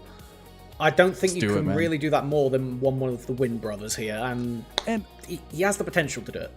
If you're going to go out, you're going to go out swinging as Rookie, and you're going to give the guy that made the name of this organization in a lot of ways this respected the sticks here. I'm so happy to see this moment. If this is going to be the last one for IG, they could fully turn this series around and get us to 5 games. I would love nothing more than that, but it is pressure on them. AL have dominated the 2 games that they have won, and it needs to be an all-front affair for IG. They've got to find whatever it is to keep themselves in this series, keep themselves in this season, and try to make this lower bracket run a reality. The pressure is so high. Not just for IG, but AL, even though they're in the driver's seat, they still need to be scared. IG can get this one over the hump. It is game number 4. Anyone's Legend versus Invictus Gaming.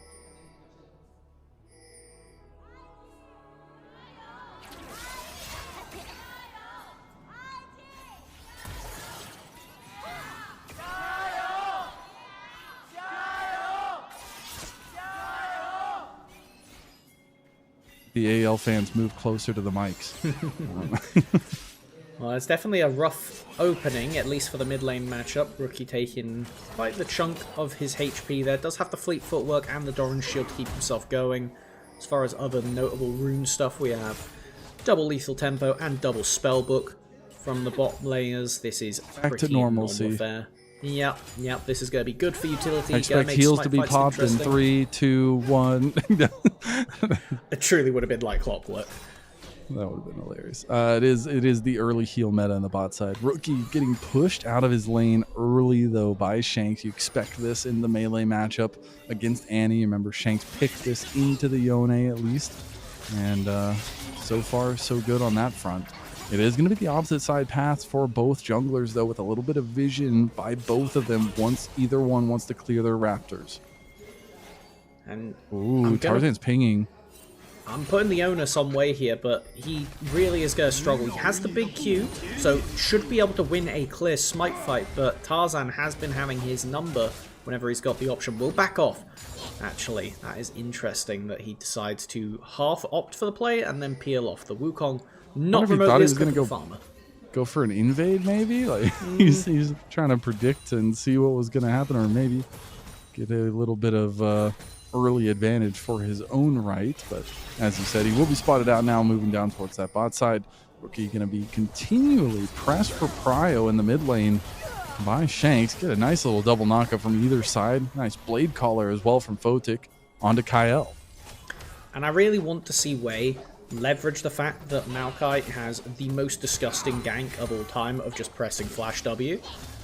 And I want to see Shanks die. I want to see Flandre die. They need to be the targets of aggression, but will this ward? Oh, the perfect timing. Barely spots them out. All right, well, you will have a little bit of vision there. A little bit of knowledge, at least. And right now, it's actually Wei who's ahead of the play. Yes, Tarzan will be getting his own scuttle here rather shortly. A potential for the read clear to be that much little bit faster for Wei. Is Wei about to flash this wall? There's no way. He just pinged no it. way, Jose. I think if Sobro had slightly better skirmishing to that point, I think he was going to flash the wall and just run at them. He's got the Phase Rush rune, which does mean he's likely got Nimbus Cloak right behind it. So this Maokai can just flash over anything and just run at you at a lot faster speed than you're ready for. We'll be going for the Fated Ashes to speed up that clear, going for the Landry first item. Very standard for the Maokai to typically go towards that and then opt into more tankier build paths after. Gives an all-important bit of magic damage, considering IG is otherwise all AD. I was going to say, it's the other little thing to think about is at least he provides a little bit of that AP damage on a holistically AD comp. We're starting to see Rookie. Okay, that is not what you want to see. Solo Bolo for Shanks. Yeah, the Electrocute Ignite proc, a bit more burst than our man in the mid lane was ready for, and that is not what you want to see for IG. Rookie needs to be the driving force, and he is almost down 1,000 gold. That is very tough, as it is counterpicked, but still you expect a little bit of veterancy to show through for Rookie. Still has a lot of chance here once he gets to those items, as we talked about all along, but we're also seeing some nice heavy trades from AL on the bot side in the 2v2. It's definitely likely to be a game of devastating team fights, just given the amount of ridiculously impactful tools we have. Alistair, existing Wukong ultimate, Annie, Flash Tibber's potential, everything that IG does if you press the R button is going to have some kind of disgusting impact on a fight. So I wouldn't say the game is anywhere close to lost off of a slight mid lane deficit, but having Rookie behind makes it a lot easier to kick off those plays in your favor. 6 had been achieved by Shanks. He almost takes down Rookie there. Rookie getting closer and closer to his. You wonder if he's going to be willing to try to get an engage going. Do have some movement here from Tarzan on the map as we take a look back to the solo Bolo. I think it's just Rookie goes in for the farm, and he's just simply not ready for it. He does pop instantly, mind you, so Q auto, W... Try to get the W out. I don't think it mattered, though. No, not at all. He was definitely dead to Ignite if he pings back, so... I'm going to call it a misstep. That's the best you can really say about it. Rookie did not expect that damage from Shanks, and Shanks, a historic Yoni player, clearly knew the matchup. Oh, man. Rookie is having a bad time in mid lane as well. The GOAT of IG struggling early in this game, this pivotal game for their season. As IG is going to try to make a play on top side. This has been a well they have really been willing to return to as the flash comes in from Flandre, the knockback from the Bramble Smash, but I don't think it's going to be enough. They don't get the kill, and now Wei takes massive chunks and just dies. It's a 1v3 that Flandre turns around. Just terrible execution. Terrible execution. The thing is, they didn't start off the dive of Wei, and I think there were just not enough minions that IG felt the pressure to pull the trigger when they just didn't need to. Sobro being at any point tanking the tower there is a problem. You need Rakan, who can jump out of tower range, or Maokai, who can dodge the aggro, to be the one taking it, and then Sobro does all the damage. Expert flash from Flandre to really waste not just that time, but also pick himself up a free kill on the enemy jungler. Come at Unk again, bro. Come at me. That's what Flandre says on his Yorick. What an early play. What a massive momentum swing, but we might see that right back. Shanks goes for the all-in with Rookie having committed the Fate Sealed. Shanks gets away as well, and actually Rookie is worse for wear afterwards. With the flash down, we need to see repeat plays from IG to punish Shanks. Yorick also has no flash. While it isn't typically the kind of roaming champion we expect, Rookie can do stuff in side lanes, but it really has to come off of Wei and Zhui here to get something done with these mega CC machines. He got it. Tarzan got it. Tarzan got all of it. He gobbled up all the chicken nuggets, and now that puts him at a little bit of a momentum advantage. We're seeing a wallop come through from Saboro with the Mega Gnar. Just want to try to get that out before it fell. Also killed the Maiden, so that's big value. That is enough to give him a bit more lane priority, considering we have the Void Grubs spawning right this second. Thank you, League of Legends. Excellent timing. It does mean Wei has a chance to go and one-shot them. The Maokai Q, that Bramble Smash, does a ridiculous amount of damage to jungle camps. It was recently buffed as well. It's why we've seen this tree show back up in pro play. But unfortunately for IG, one lane's pro is not everything, as Tarzan has the ultimate, can contest. I mean, he just goes all in here, just takes Wei's half health here in one little trade. That means Wei is pushed off of the grubs, as should be Tarzan's whole objective to keep. And this is a really, really strong play from Tarzan, because at this point in the game, you don't really want to be getting into a full fight until Wukong has the Triforce. You kind of want to play a bit low-key. Maokai, also not that great in just a straight-up slapfest. And so forcing him away there, while it wasn't a significant cooldown blown from the Maokai, using your ultimate here is as impactful as it's going to be to secure all three grubs. Wei did use the spellbook to get TP back out in the mid lane, but it did not matter. Grub still went to AL. They have a 1,000 gold lead, a little bit more so than that to speak of here, but we will be getting closer and closer to first items. Closer, at least by a little smidgen, towards that scaling that IG is really opting into here. One of the things that make your scaling a bit more difficult is by losing those grubs. It means every time you leave AL alone with a tower, they're going to get a bit extra plate value, And it's those gradual leads is what we saw really take AL to the victory in Game 2. It was no singular big plays, it was just a little bit extra here, a little bit more there, a big trade. Oh my god, all Rookie wanted was the cannon, and he almost dies anyways. He will have TP to get back, but that was everything just to get one minion wave. And with the Fate Seal down, it just removes the pressure onto Shanks. Like, Wei can chuck out the ultimate here, and he will, but I don't think you're going to get anything done. He's way too quick. TPing in, and Nature's Grass gets used, doesn't even land on the Shanks. Just a zoning ult from Wei as he comes back out onto the map, trying to clear up towards his top side. That is such a colossal whiff that it's really IG's way back into the game. It needs to be Maokai ultimates hitting onto people who can't dodge it or don't have the ability to. And I mean, Flandra's already going to have his TP up. Rookie gets to claim a plate at least, that's something. Well, Saboro's got a really good angle up here. He's about to get Meganar, has Flandra down low. Meganar ult comes out, Wallop comes through, but he doesn't have the damage to stick it. Now the Maiden is starting to heal and thrill through Saboro. That still will be a very good trade from Saboro in the large scheme of things. TP is still going to be available for both top laners, though. He was so close to being able to get that stun off of the Mega Nart, but it was not able to come through, didn't chain otherwise. There's a potential for him to just continue that trade going and take it to a kill, but with the TP out now... Oh, doesn't he get the cannon? Oh, yeah, my he had to goodness. flash. If he doesn't, the minions start coming to get him, or I guess the ghouls.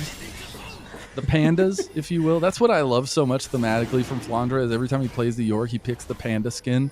So they're literally just pandas. Anyone's legend, they're harnessing the power of pandas. And it's most definitely working this game. Losing that flash on your Nart means that your ability to really go for a counter swing is just gone in the top lane, and it's gone in the mid lane because Rookie hasn't been having any chance to play. And so then we kind of have to draw our eyes down to bottom lane.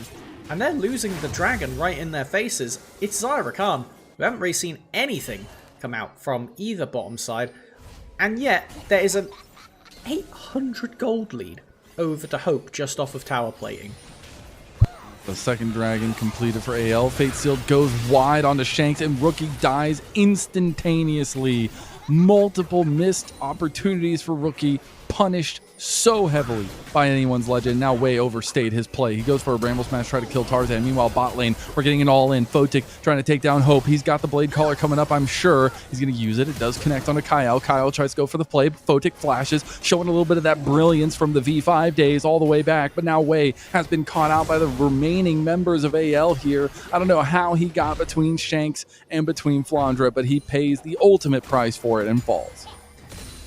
AL playing a slow, controlled game, only taking fights where they feel confident it is an easy win, and this is the problem. How did IG beat AL off of a aggressive, reckless fight from anyone's legends? They have not given that opportunity to IG yet. There is still the potential for them to get a bit too hyphy and toss it away, but for the sake of AL's confidence going into their match against Weibo should they win this game, I feel like they need to just keep doing this. I think Photic really wanted to use the duo back there, but he didn't make it back in time to Wei. So it's fine. He got some plates. That's all that matters. It is a tough position to be in for sure, as AL are looking for a play on the Saboro. He has no idea this is coming, as he gets completely baited, and Kyle and Hope show up to the top side. He is mini Nar, so he'll die very quickly once the lockdowns start coming through. Look at the Void Stinger got hit by the minion. It didn't matter, I guess. I think it did matter. Hope wouldn't have had the flash if it hit. Yeah, you know, it happens. I think they're perfectly fine burning those resources. About a 3,000 gold lead now for AL. And this was the play on to mid. Please, Shanks, no, I don't want to see this again. He just walks out of it with the Annie speed. It's kind of disgusting. Rookie just completely one-shot. And then they just walk down Wei. You get shepherded into the river. Yeah, it's rough. It's really rough. And we're kind of asking how Wei ended up in this situation. I think if he had just stuck to the right side of the river, he could have walked out fine. But he kind of wanted to turn it into an aggressive play onto Flandra there. Doesn't work because he gets put in the cage. Yeah, and then just dies. So, not great, not great. As far as the gap this game, well, we were expecting it to come from jungle, one way or the other. Oh, that's Killer Instinct straight into the face of Jway. Tries to sidestep, but dies. Rookie has to use his Fate Sealed as a defense out of the mid lane while he loses the turret. And everything, the ground that IG is standing on, is beginning to crumble right underneath them.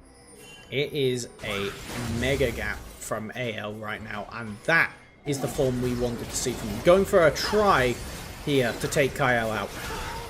Should be able to. They carve him up nicely. It is going to be the flash denial from Wei as he gets out with a smidgen of health. Foda gets a really good Blade Caller after the Featherstorm comes through. And AL realized they need to get a flash from Tarzan to get away from the sapling, by the way. It's going to be Rookie now looking for redemption onto Hope. He does have a lot of distance to cover, doesn't have a lot of damage.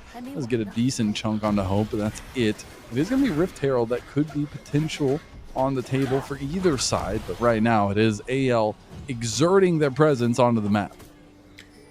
They are most definitely taking full control. A 5k gold lead at 15 minutes is a bit devastating as Shanks wants to take out the 5.5. Oh my god, he just dies instantly. I can't even watch, man. This is so brutal. Okay, counterplay. Shanks is just behind Saburo now. The TP had been used and Saburo just dies. This is heartbreaking. Again, how much of this story has been repeated across IG's entire winter split? They give you a moment of hope. They give you a moment like, damn, this team can do things. And then this happens and you are just heartbroken on the floor, crying your eyes out. Really appropriate that Shanks is using the Valentine skin in that case. Just taking the hearts out of the IG fans. I thought he wasn't going to take the eye just for the spite of it. Just leave crazy. But as far as hope goes for IG, it is pretty much all but snuffed out.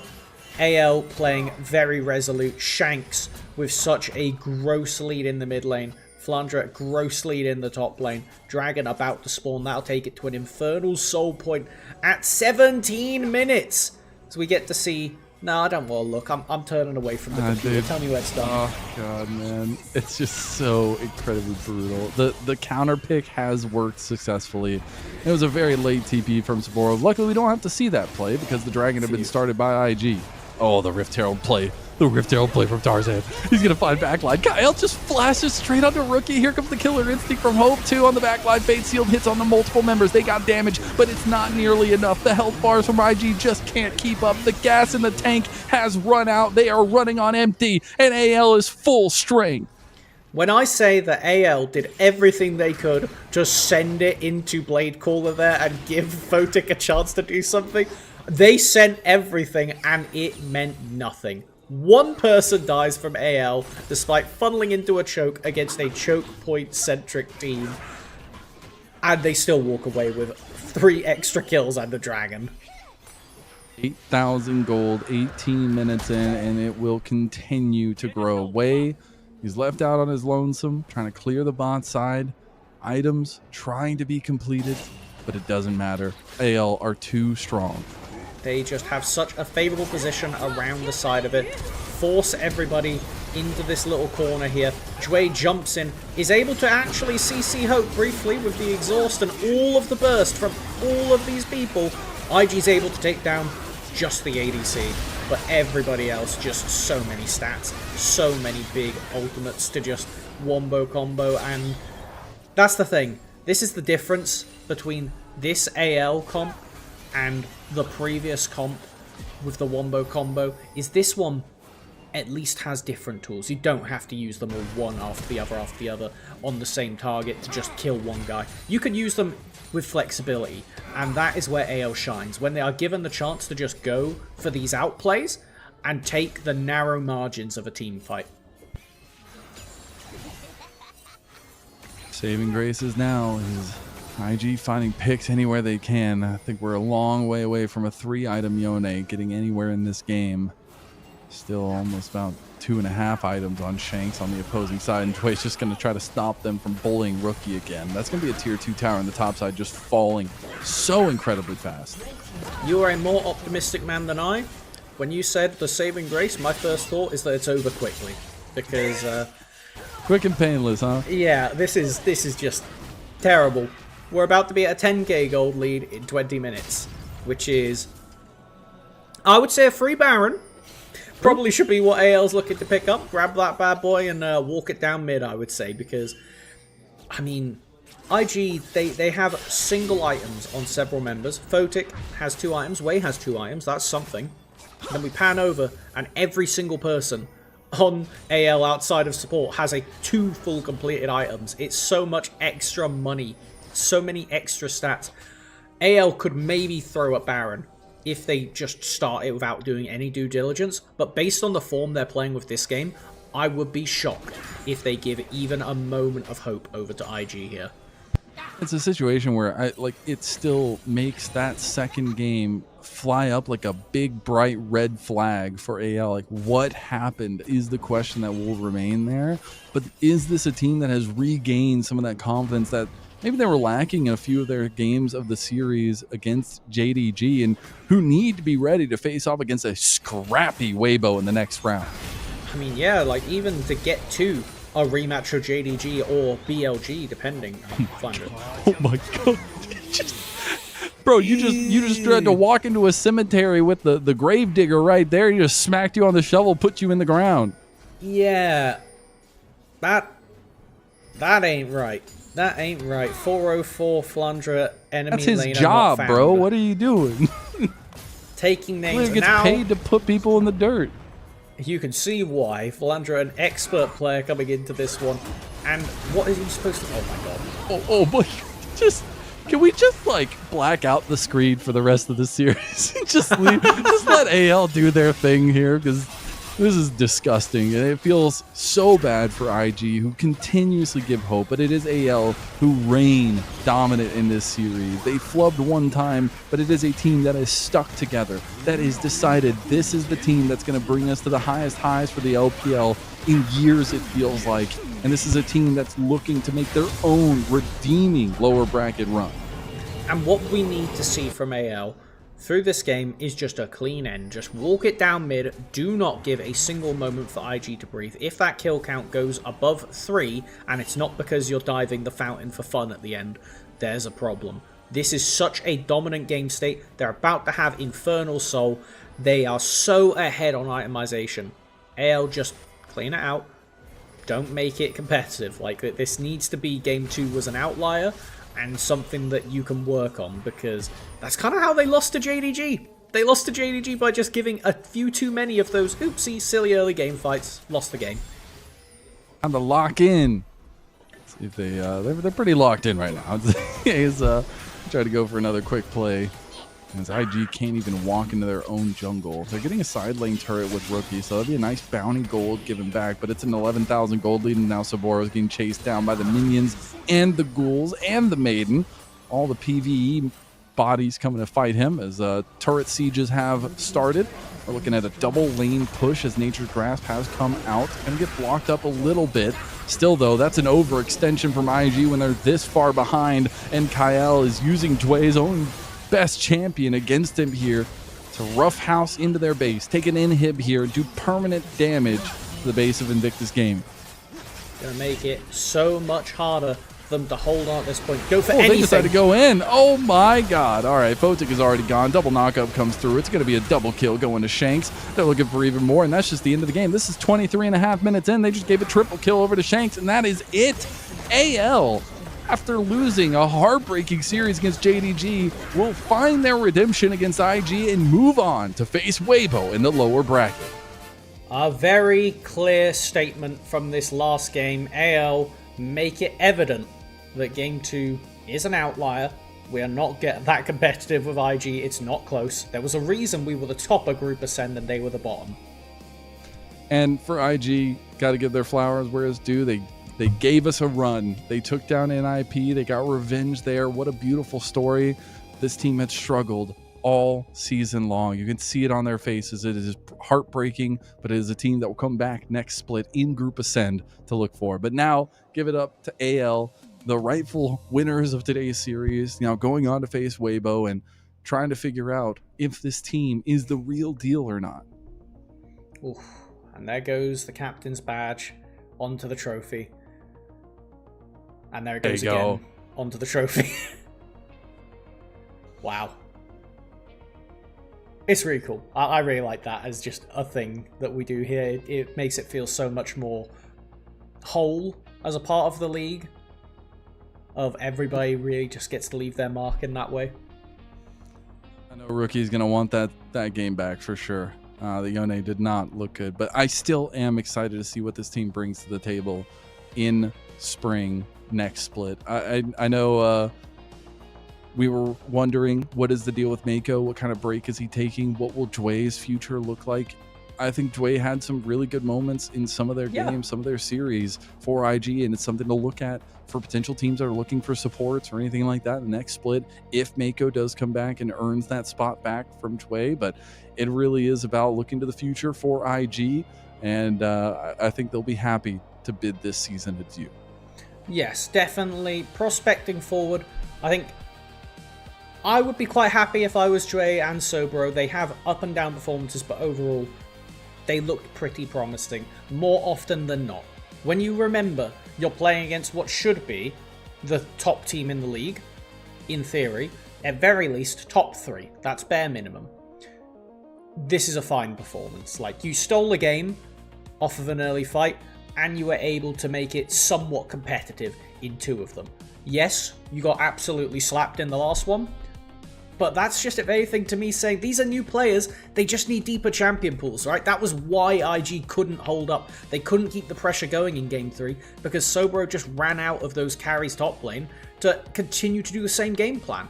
Rookie was on the Twisted Fate, he still had the way to facilitate, but it's just something to learn from, and I do see IG being able to put this together if they manage to keep the same roster. If they change it, we'll see what happens there, but now it's all AL, all future. It is, exactly. They'll be facing off against Weibo. They made it to top 4 here in the split number 1. They did so last year as well. Faulty. It is still something, though, for AL that you just have to wonder, like, if these early games go a bit awry, if Tarzan doesn't really find his groove, what happens to this team against tougher competition like JDG, like Weibo, who've been scrappy as hell, and, you know, Tarzan not playing Vi anymore, probably. I joke. He's probably playing Vi again, but, you know. Sadly. One thing that does make me a little worried about is facing off against Weibo Elk. Something you need to be quite scared of. Photic didn't really hold the ball down this game when he was given all the marbles. I think if you put Elk in that same situation, you have a very spooky looking game if you're AL. And now, we're going to need to see what they have to do. They only have, 2 days now until they play their next match against Weibo. That's not a lot of time to prepare. That's not a lot of time to go back to the drawing board and try and basically shake out these early throws that AL have the tendency to do. And I just want to say, you know something that I'm a little bit biasly excited about for this next matchup is the reconnection, I guess you would call, of Zika and Tarzan. Yes. All the way from the LNG days. We get to, I know we've seen them face off against each other, but that LNG roster is still one of my favorites. It's also when we got to like cast in person as LPL English official and stuff like that. But it's going to be a fun series. We see that series next, Weibo versus AL, in that lower bracket. Do or die in that series, and the winner of it will be facing off against the loser of JDG and BLG. Which, obviously, it wasn't our series to talk about today, but the fact that we have JDG, BLG in the upper bracket, maybe something before the season started people might have predicted, but after the first part of the season happened, I don't think anybody was predicting that. Not at all. And we see some of the in-game stats. Obviously, Shanks ran away with this game. I think he absolutely deserves the MVP for this one. He did get counterpick into Rookie's Yone, but that solo kill was just a tee-off of many things to come. I think everybody could tell he had counterpick because he just completely stomped the lane. Like, there's some questions, all right? Yeah, that was, you're taking my this champion right Rookie? Oh, Dad, don't. No, this was terrible. A 1v3 for GOAT Flandra. What the hell, man? Oh, and this was basically the epitome of the game. I think that one play right there, that's what this game felt like the entire time. IG would throw a punch, and AL would just slightly sidestep, and then just sweep them to the floor.